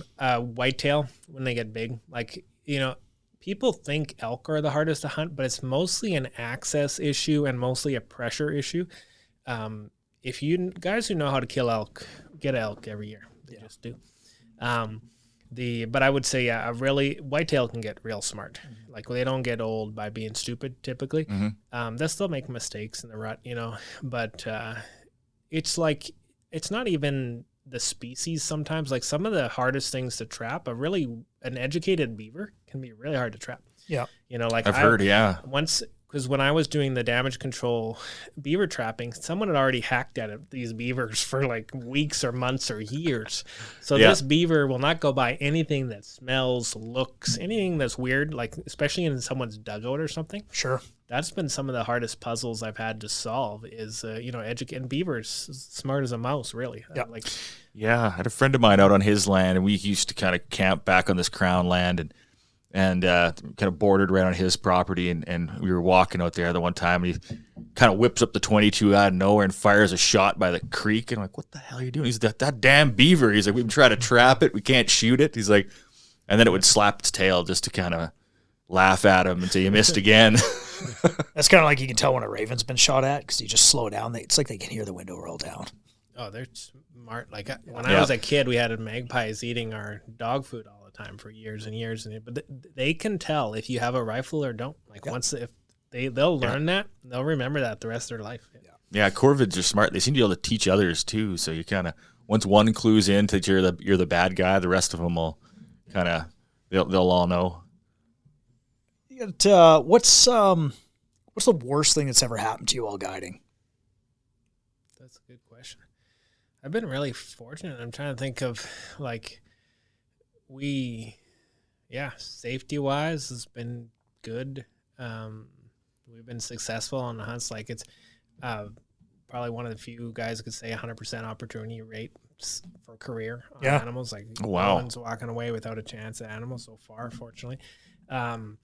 I don't like talking success rate anymore, because you could have some guys who will miss everything, and and they'll be like, oh, well, I'm kind of unhappy I didn't get an animal. I'm like, well, you remember those 8 deer you missed so far? It's like, sure, But I think the negative things would be more people things, honestly, where like could have managed expectations differently, or stuff with the outfitter, or with landowners, that sort of thing. But I've been really fortunate. I've made mistakes in the backcountry, but when I'm guiding or outfitting, I'm operating at a different level of risk and a different level of conscientiousness, because this is my name, this is my business, this is my livelihood. It's not the same of I'm just going out and having fun. Okay. That's good. I'm glad to hear it. Okay, then the opposite of that question is, like, do you have a favorite comical hunting story? Something that happened with a client or something that was just hilarious that cracked you guys up? That was like, yeah, that's a good question. That always happens where like someone falls in the mud or something like that. There's just like that's pretty much a regular occurrence. Or that the animals just make a fool out of you, and it's funny sometimes where they just all of a sudden everyone is convinced it's there, and all of a sudden pops out just to laugh at you. Can't think of any off the spot really. I'm still buried in this season, so I'm thinking recently, but honestly everything's been almost scarily worked out well. No, that's good. This year we've had earlier this year we've had some quite interesting. This one guy did an archery elk, moose, bear combo and got 4 animals in a short amount of time, but basically everything weird and funny happened to this guy in the course of a week. But he was hunting, basically guarding his elk gut pile for bears, and then they had 2 bears go full out war mode with each other like 10 feet away from them, and then he went like at 5 feet, drug the elk guts in the bush, and then it's a whole story, but yeah, this guy Scott, if it could have happened to someone during that week, it happened to him, and it was kind of the ongoing joke because there was other guys, but everything, and he just the luckiest. He'd never seen an elk in his life. Saw his first elk in the morning, and then he was going to hunt for bears, and he hears the elk call, and I'm like coaching him by text because I'm with the other guy, and I had posted him at this location, which you can do when you're outfitting. But I'm literally teaching him how to call an elk by text while I'm guiding someone else. He bugles, and he has 3 elk light up right beside him. First time seeing elk. Oh, wow. First time hunting elk. Never could. I literally handed him. He had a bugle never used before in his life. One of those Rocky Mountain with the little green things. Yeah. And he bugled an elk in 20 yards, shoots it with a bow. First day elk hunting, he thinks that's how it is, but it's just not. He's going to ruin it for the rest of his life. He just had the trip of a lifetime. And he got a real nice moose, 15 yards to it. And it's like, that's the thing. I've had some of these clients who've come repeatedly, and they think hunting is easy up here because they've gotten lucky or because I've been well prepared, but they just don't have a clue. Like, you don't usually come up for 3 days and shoot. I had one client shoot 5 different species with me last year, and they think it's easy because they just keep, whacking and stacking them, but it's not how it always goes. There's a lot of work that comes into that. Absolutely. That's wild. And are you chalking up that success to your experience? Like, you've lived in that lifestyle where you're out in the bush, you've learned those lessons, so you understand the habitat, you understand the animal behavior, you've put it like that entire lifetime of living that lifestyle. Does that kind of, do you think, lead to that success? Oh, it doesn't hurt, but I wouldn't. Sometimes, honestly, it's right place, right time. And the more experience you have, the more preparation you've done, you have a better idea where that right place, right time is going to be. But honestly, sometimes you're just literally like the one of the best moose we got this year was, was right. We were going to pick a different camp, and I had scouted like 6 different camp locations. And then the one we were going to go, someone else was in. So then we just went to another camp, and we shot the big moose first morning within a kilometer of our camp that we just picked as a backup. Nice. So I couldn't plan that. It just, but sometimes it takes a lot of preparation to be lucky. But, sometimes you're just lucky.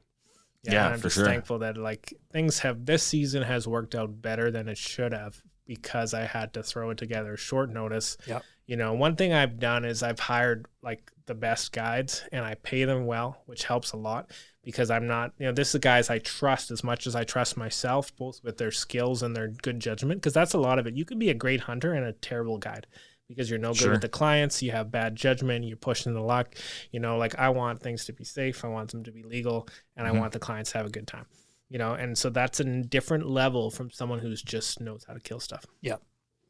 How do you find getting permission and landowner access? Is that something that's gotten easier over time, or? It's gotten harder. I think it's definitely different now that I'm outfitting. Like, there's people who, they let me have permission, but no, I don't want no American killing our deer. There is some of that mentality. Yeah. In particular on the species that are open tag, like elk. A lot of guys are really protective of elk. Yeah. Or if someone, their cousin, brother, nephew has a moose tag, you're not going to get permission for moose that year. And that's understandable, right? Like, it's a renewable resource. We do a lot of our hunting in the bush for that reason. But that is an advantage that I have over a lot of outfitters is I go out of my way to try to maintain good relationships with landowners. And I do have a lot of private land access, which certainly helps. Absolutely. Yeah, anytime you can control the access, your odds go up a little bit, I would say. It helps for sure. Yeah, and I think in the hunting community, and it really only takes kind of one bad apple to sour that landowner forever, right? On access and stuff like that. So you get that a lot. Someone, we're not letting you because so and so did this. Yeah, I'm like, that sucks because I'm not so and so, but that happens. Yeah, for sure. And I think. Part of the reason why I approached you and asked you to come on the podcast, one of the things that I wanted to do, kind of one of the greater missions of the podcast, is growing community of people who are like-minded in taking responsibility for themselves. So a lot of the people we've had on are people who are taking responsibility for their own physical fitness, for their own health, for their business, as we talked about before, for their food security and stuff like that. And this area seems to have a lot of people that think that way. I think people live out in this area because they get the opportunity to have that extra level of freedom. Do you see people coming up to this area with that mentality, where they're coming here and they're saying, "Well, this is an amazing place," and they or like when they come from other places, from Europe or from the United States, I find a lot of people just don't know that this area exists. Yeah, I think it kind of feeds in both ways. Like the people who have pioneered this area are a certain type of people. And then there's been a climate where it attracts people who are ambitious and are looking for opportunity and are willing to make the sacrifices for those opportunities. And I think the region that I grew up in, and the Grand Prairie region, North Peace, wherever you want to call it, there's a lot of that because of the people who are here are independent-minded, are industrious, are often self-motivated people, but they've come from all over the world because they come here to work. Yeah, and I think there's something to be said for this particular location. When I moved up here, I didn't particularly like living up here. Over the years, it's become, and I think especially through COVID, it became this place where I was like, oh, the problems of the world don't quite reach us. We're not on the way anywhere, unless you're going to Alaska. It is one flight, like an hour flight to Calgary, and you can kind of go anywhere in the world from there. But it's got this a little bit of a remoteness to it. And then you can drive, like I said, you're an hour from the mountains or in several different directions. You can get out in the wilderness, and you have a large rural population that is very, very well established. I mean, the Grand Prairie County being the corporated county number one in Alberta. People have been up here for a long time. Some pretty crazy stories. I'd definitely like to dig into with somebody who's got a knowledge of how this place was settled. There's a lot of people that came from the U.S. and settled up here in the beginning, and it seems to maintain that rich heritage of independence and kind of the Western philosophy of individualism.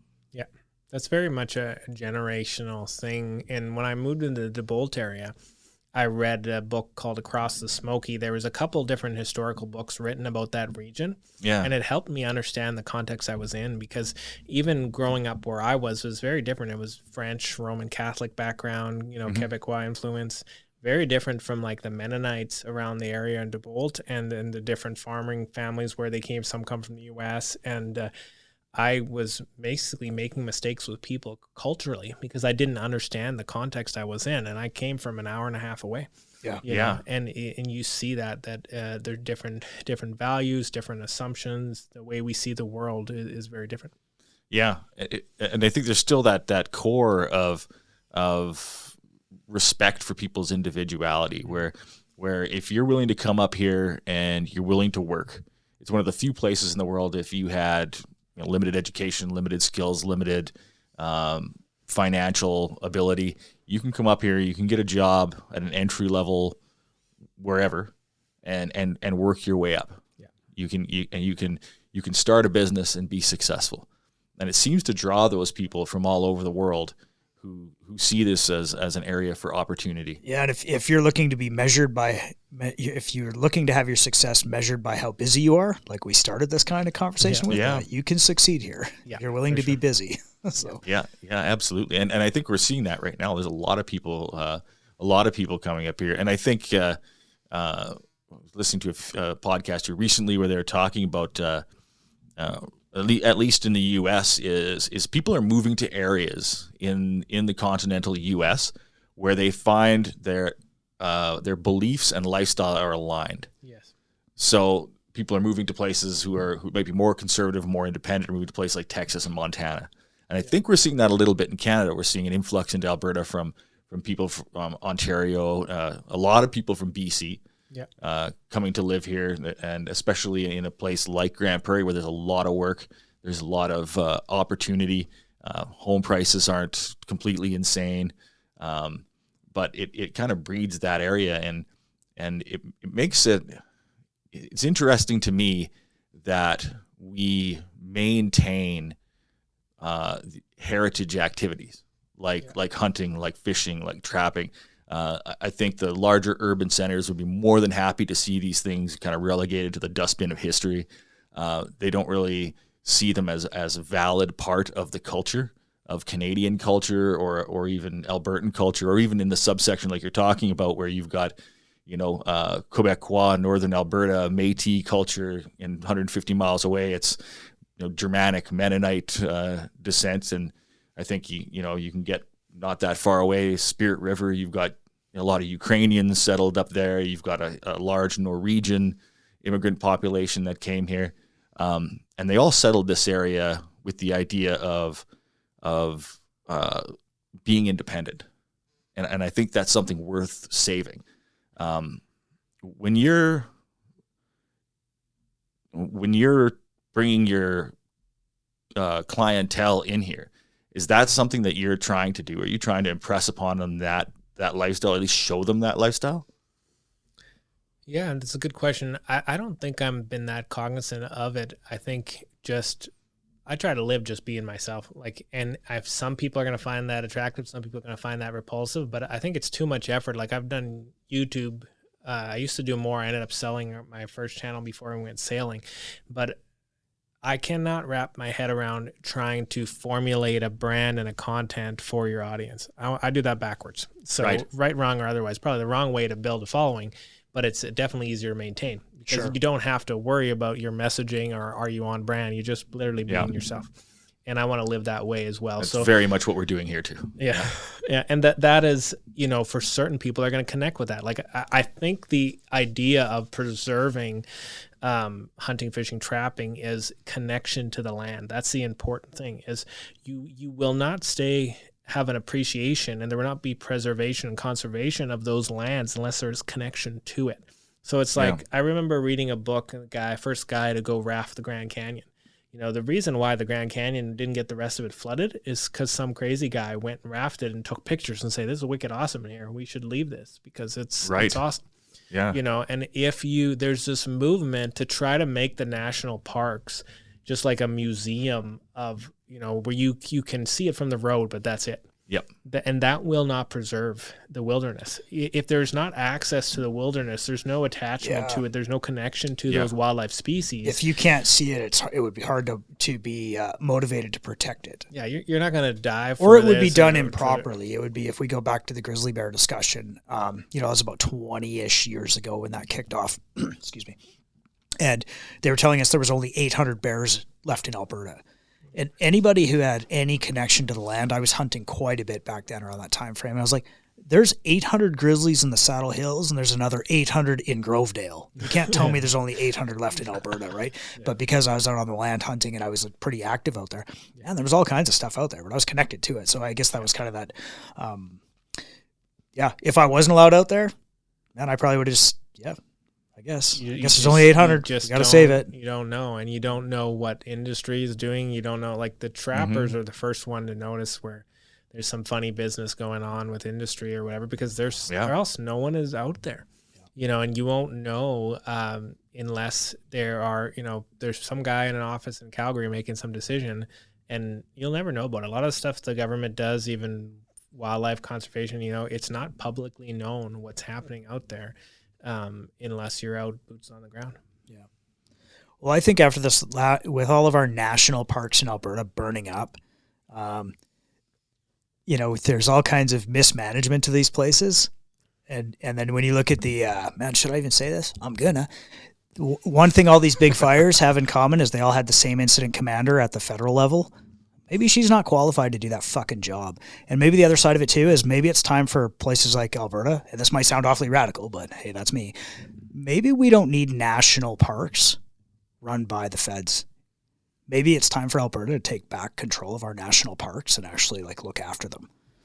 Yeah, I don't think you're too far off base. I think I don't think the models as they stand now for forest management or wildlife management have I mean, God bless the people that do it, the people who are on the job, the forest rangers, and even the people that have worked for Parks Canada that I knew growing up. Their heart is in it.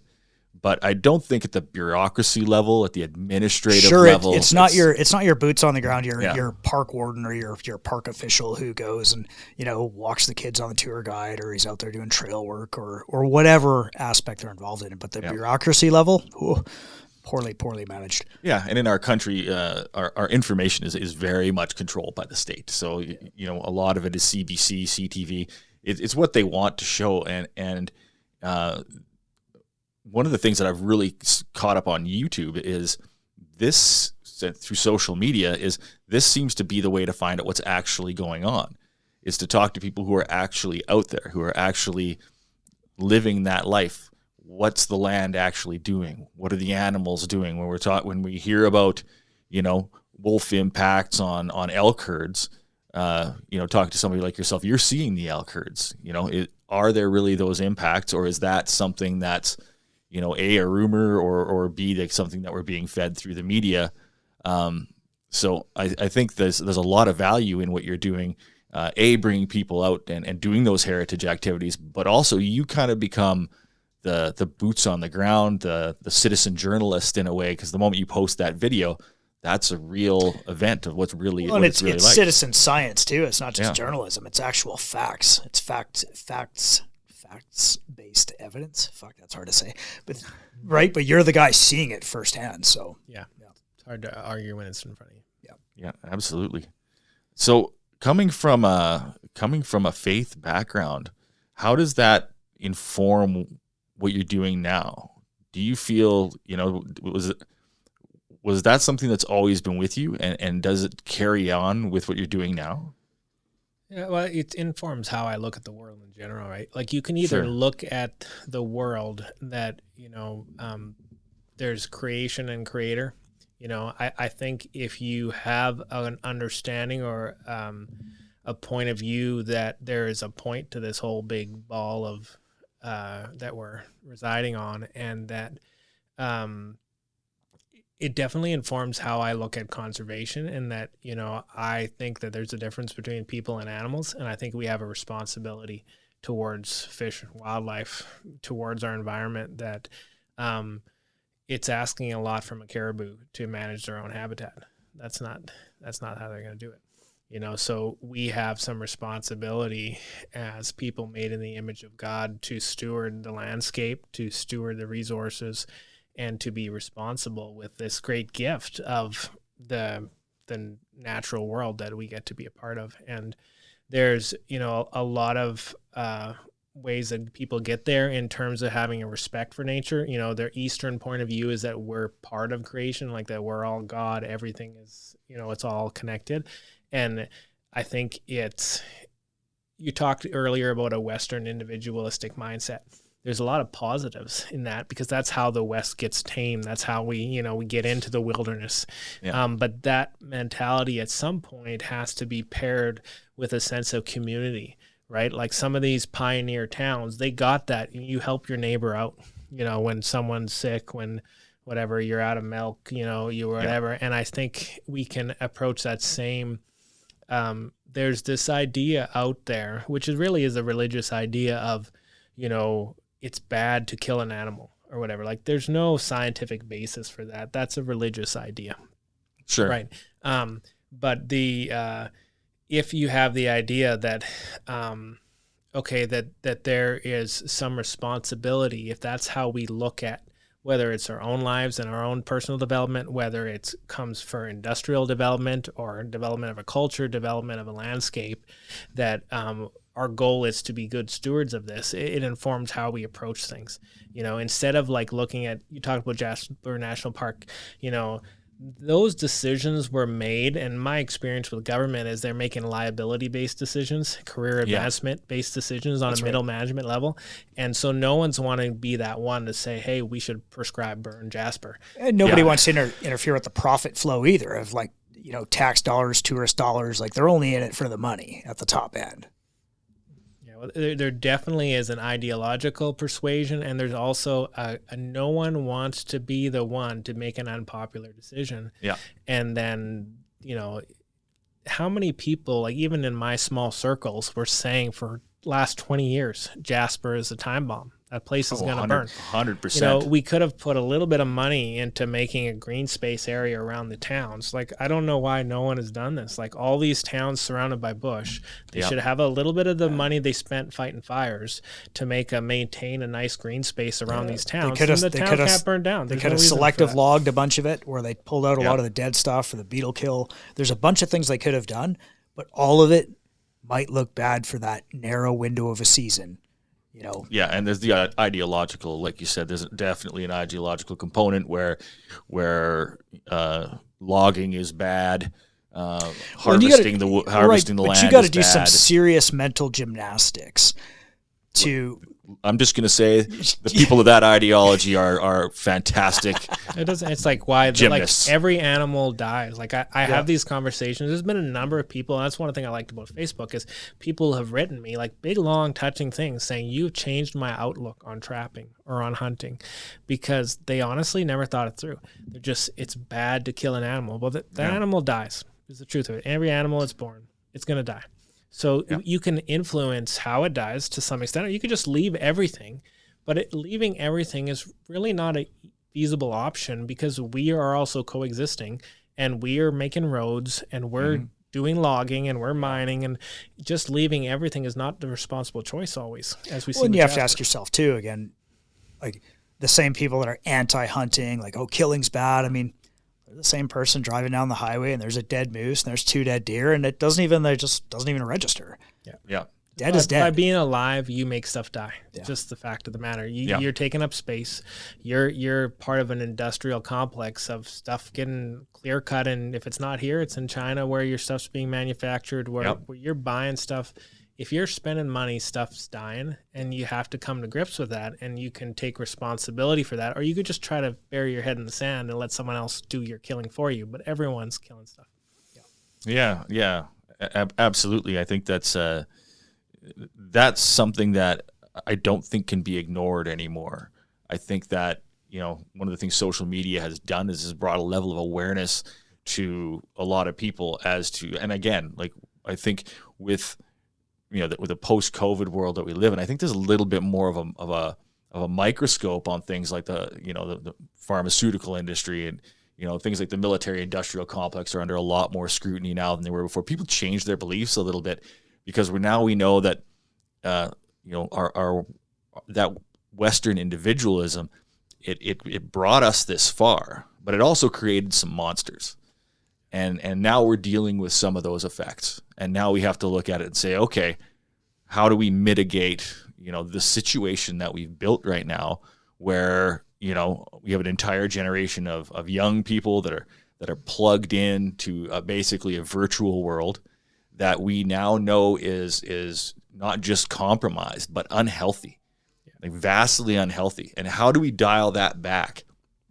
We've got one side on the ideology that says just burn it all and rule over the ashes.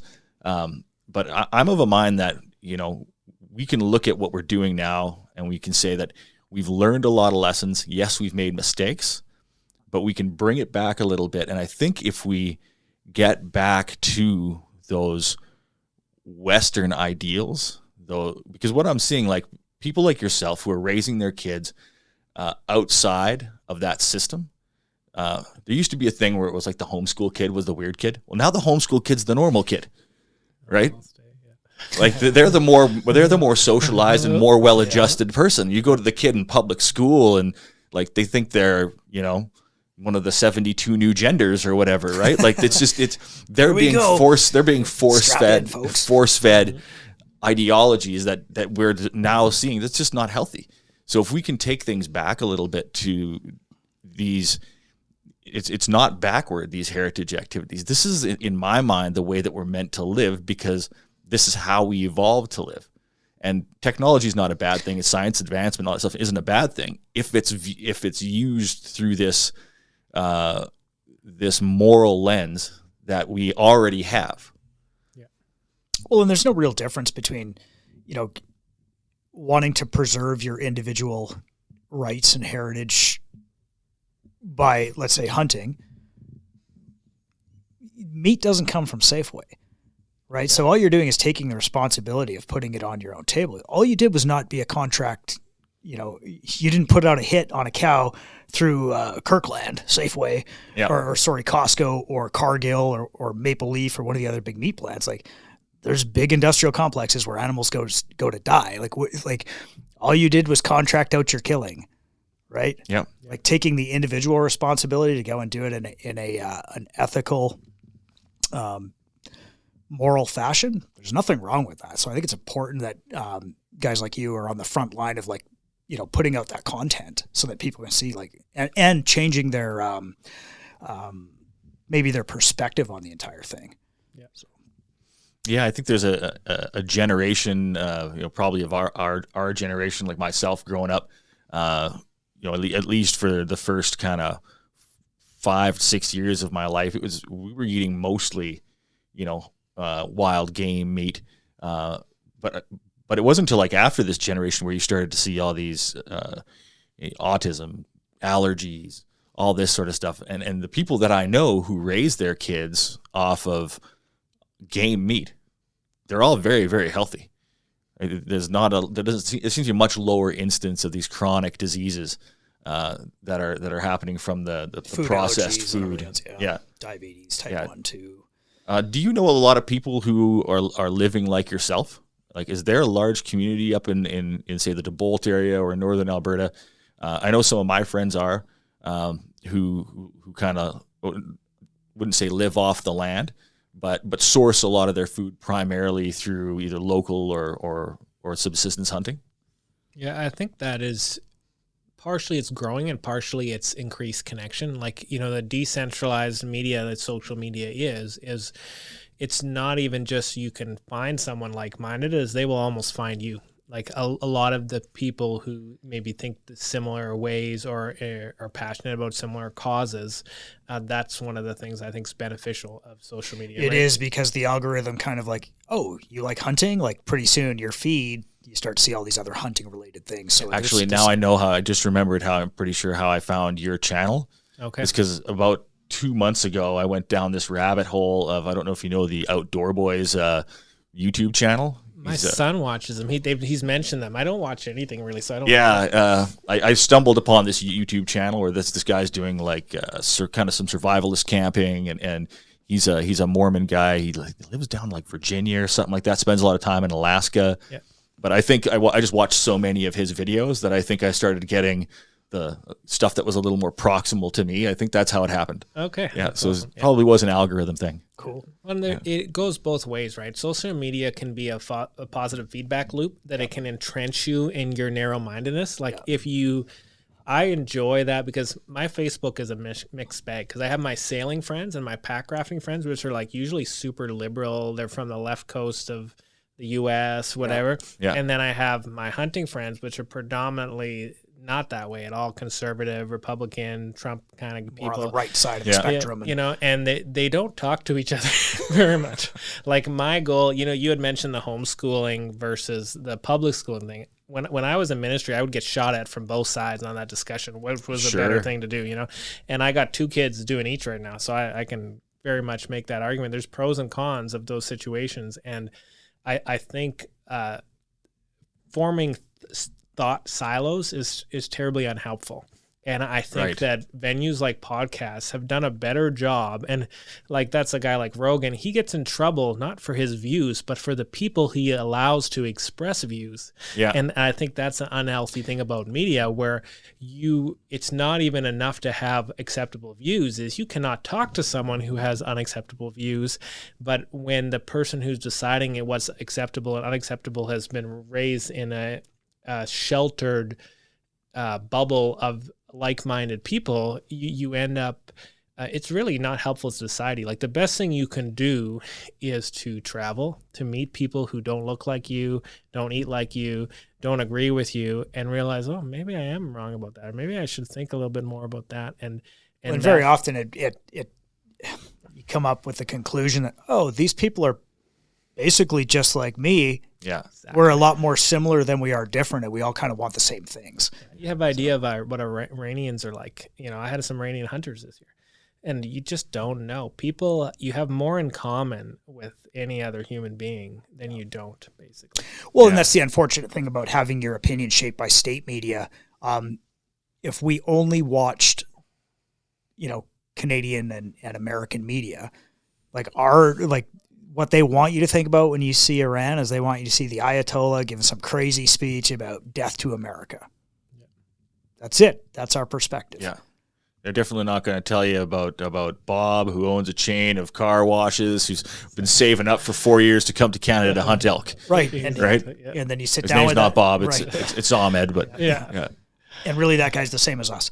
Yeah. I think in a lot of ways, similar. He wants the same things. He wants a healthy family. He wants his kids to get an education. He wants all the same things we do. Yeah, well, if America, and that's what they think if you travel to the Middle East, they think Britney Spears or whatever, that's the time when I was there, that's what they think American culture is. They think that's American Christianity is the MTV. Yeah. Well, no wonder they don't like it, I don't like it either. Yeah, it's we often put forward the worst parts of ourselves, and sometimes we celebrate them. How do you, because a lot of what we're talking about is challenging ideas and challenging ourselves. That's how we grow. Yeah. That's how we get out of those thought silos, right? You say you travel, you're challenging your expectations. When, like you said, you got 2 kids in public school, 2 kids homeschooled. How are you seeing them challenge themselves, and how are you helping them challenge themselves in kind of this crazy, social media kind of postmodern world? Because obviously I don't want to say you're living with one foot in the past, but you're spanning ideas that are old and ideas that are new. And how are your kids dealing with those kind of challenges? Yeah, I think it's a dual-pronged approach between protecting and providing opportunity. So, my son didn't get a cell phone until he was 15 or 16, So it's not that my younger daughter or my oldest daughter, but the next youngest sibling got one a little bit earlier. But it's like at the same time, they did the live on a sailboat in a cross-cultural context, that so they're not being, there's this idea that you can, like that, I don't indoctrinate my kids. Everyone, that's literally being a parent. Don't put your hand on the hot stove. That's indoctrination. Yeah. Everything is indoctrination, right? So and everything is religion, worldview, whatever. But I'm trying to give my kids opportunities to meet people from different cultures and go different places, right? So my son he's supposed to be doing his school in September. He's tagging along with me doing hunting. He's meeting the people from Iran. He's meeting the people from Mexico. He's meeting the Americans, and he's hanging out and he's helping, and he's getting that exposure to ideas and people beyond what he's got. But he's also has a relationship with his dad. He can navigate through these things. I think it's a false dichotomy to be between sheltering and giving opportunity. It should be hand in hand. You should be giving your kids opportunities. Like a helicopter thing parent doesn't work. The kids need to fail sometimes. They need to try things. They need to do new things. I think we want to provide opportunity, but we want to do that in the context of relationship. So when your child does something stupid, and my son gets stuck in the other day, but he's way more independent than so it's no big deal for him to be gone a whole day in the bush by himself, because I know he'll figure it out. Yeah. But he might get stuck and I might have to go pull him out. Whatever, but he's learned way more from the kid who's never got stuck. Just by never being literally exposed to gone the opportunity. anywhere. Because you gave them the opportunity to go get stuck. Yeah, you got to give them kids enough rein to go make mistakes, but also be there for them when they do. Yeah. And I think there's a bit of a loss in some of our generation of that kind of freedom, that kind of allowing, when we were young, it was kind of, you weren't allowed in the house. If it wasn't minus 40, what are you doing in here? You'd kick you out, and then I need to call you for dinner. Yeah, out. Yeah. You're home for dinner, and I know, growing up in the mountains, man, we were there was no rules. It was how far can you walk in a day, and then have to turn around to get home in time for supper, right? And only once did we have to call for help because a friend of mine got stuck. We were climbing cliffs that we probably shouldn't have been climbing, and he kind of got stuck midway up, and you had to call somebody, go get a grown up, and then they got the fire department, and the fire department went and rescued this guy off the cliff. But it was probably better than falling off the cliff. But like we didn't really get into a lot of trouble that way. Like it was, you're out there learning, you're hands on, you're doing stuff that maybe definitely outside of your skill level, but you're picking up on. Yeah, but you're developing your own risk tolerance too, and your own kind of your ability to read a situation, right? Yeah, and I think that your own critical thinking skills have to come into play. Yeah, there's something that comes from that. I think that that a generation whose experiences are simulated. So a lot of what they're doing is I've been thinking a little bit about our brains run on neurochemicals and transmitters. Like our reward centers are I think the hypothalamus produces dopamine. Now, in my mind, it seems logical that not all dopamine would be the same.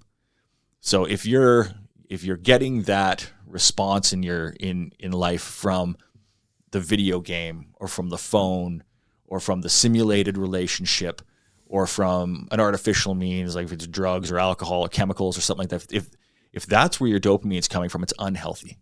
And we know that. But if your dopamine is coming from getting up early in the morning and you're out there at first light and you're catching that, that big pike and that's where you're getting from, it's healthy. So I don't think that all of our experiences are weighted the same. I think that we've kind of looked at things and we said, well, we've built these walls around, we kind of nerfed the world for our kids and we're giving them stimulus, but they're not experiences. And that formation of our identities, the formation of like probably the physical parts of our brain probably aren't the same to somebody who's living raw, visceral experiences versus somebody who's having simulated encounters via YouTube and video games and all that kind of stuff. Yeah, they've already determined that it affects the way your brain gets wired, screen time as a kid, because the delayed gratification concept is not there because, TikTok, whatever, there is not a lot of delayed gratification being taught. And it's like you're basically robbing individuals of opportunities to grow by not letting them fail, but also not giving them opportunity, like by just trying to bubble wrap everything. Like I got reamed out the other day because my kids had no life jackets and we're fishing on sturgeon lake at anchor, in shallow water, flat calm, and the only people could think of is like they don't have a life jacket.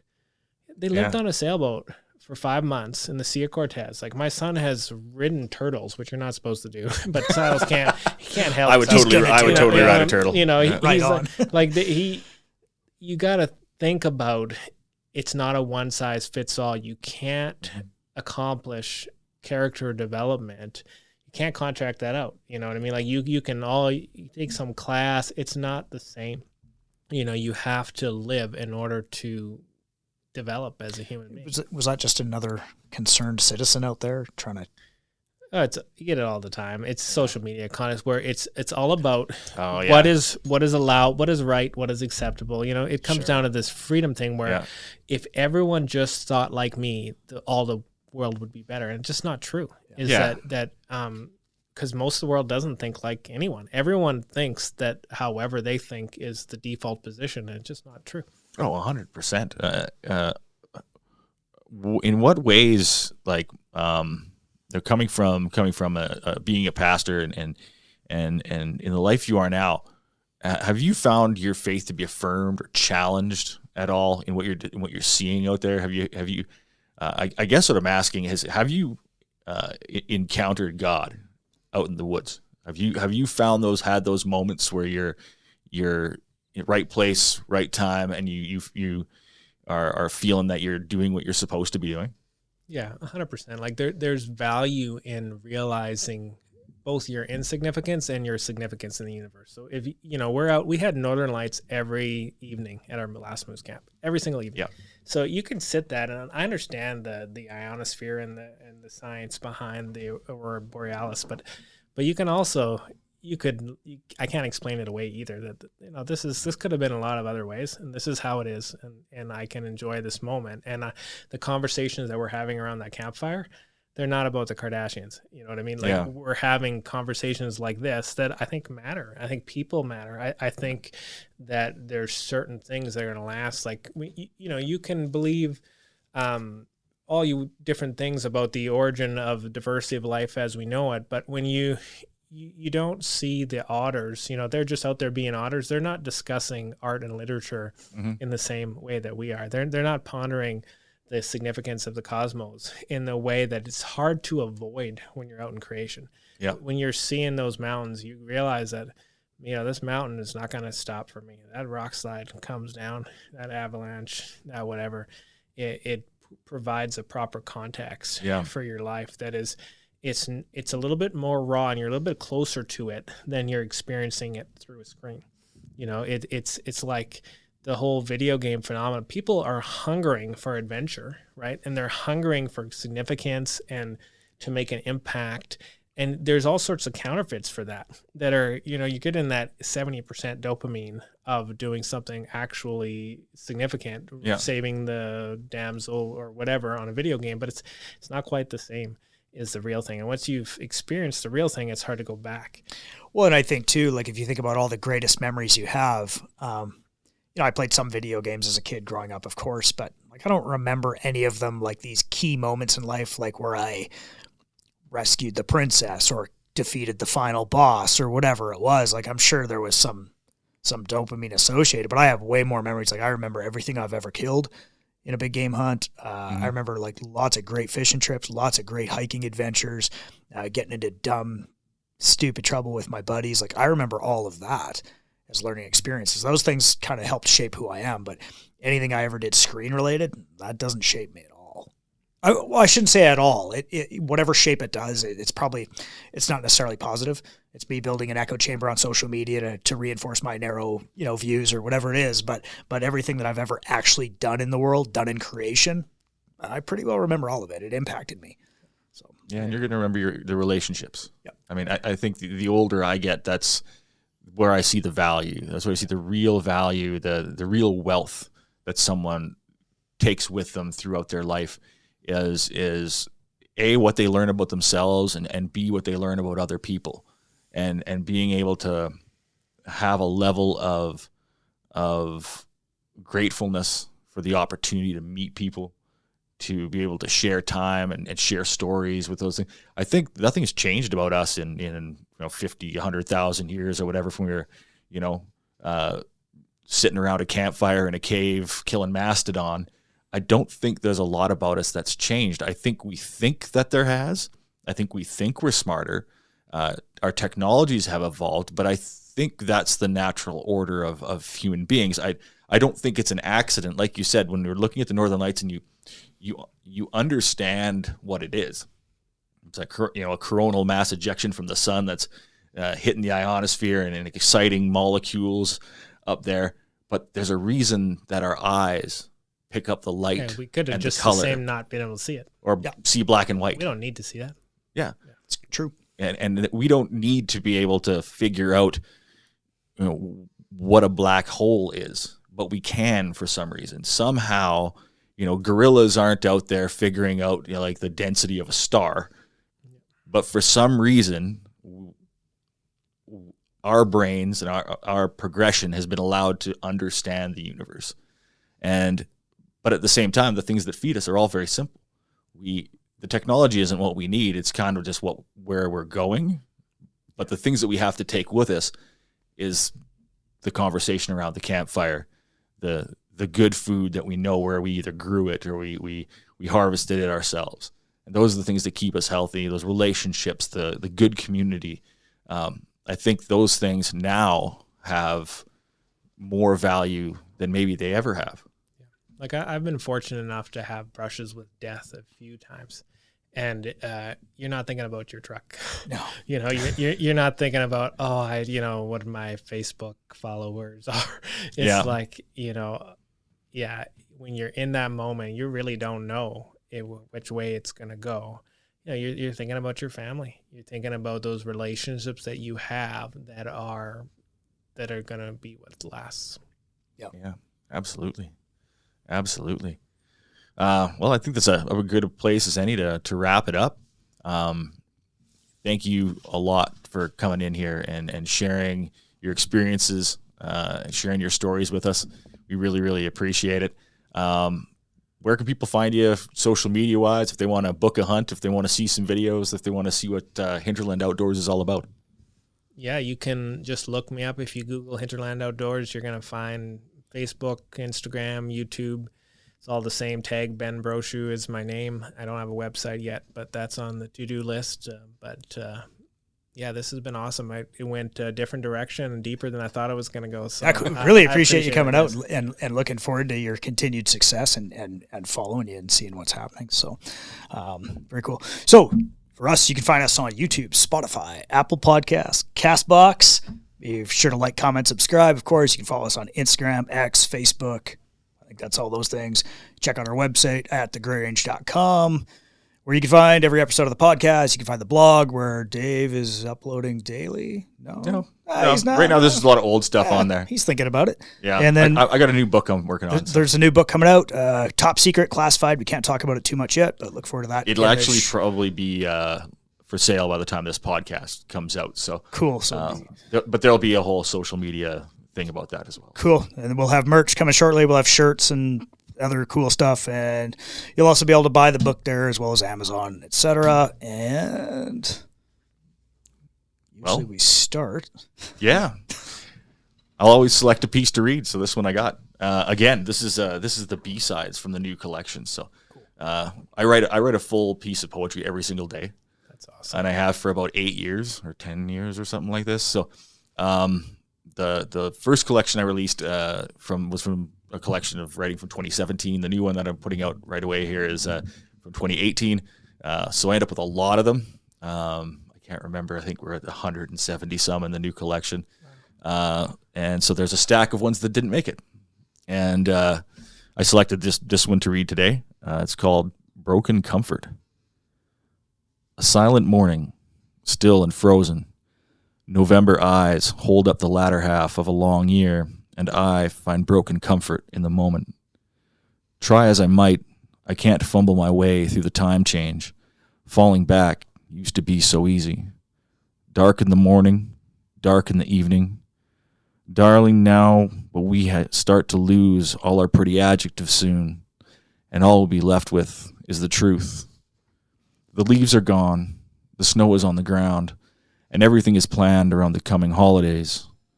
With the years still drying on the page, we're finding little pieces of broken comfort everywhere.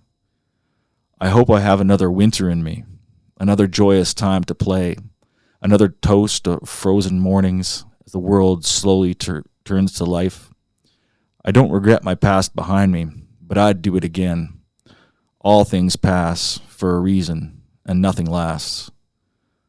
I hold my warm cup of coffee to me. Not all comforts are broken, it seems. However brief, the moment will suffice. Like latticed frost is gone by afternoon. Cold November mornings, deep but regretless. Nice. And that's the Gray Range Podcast. Out.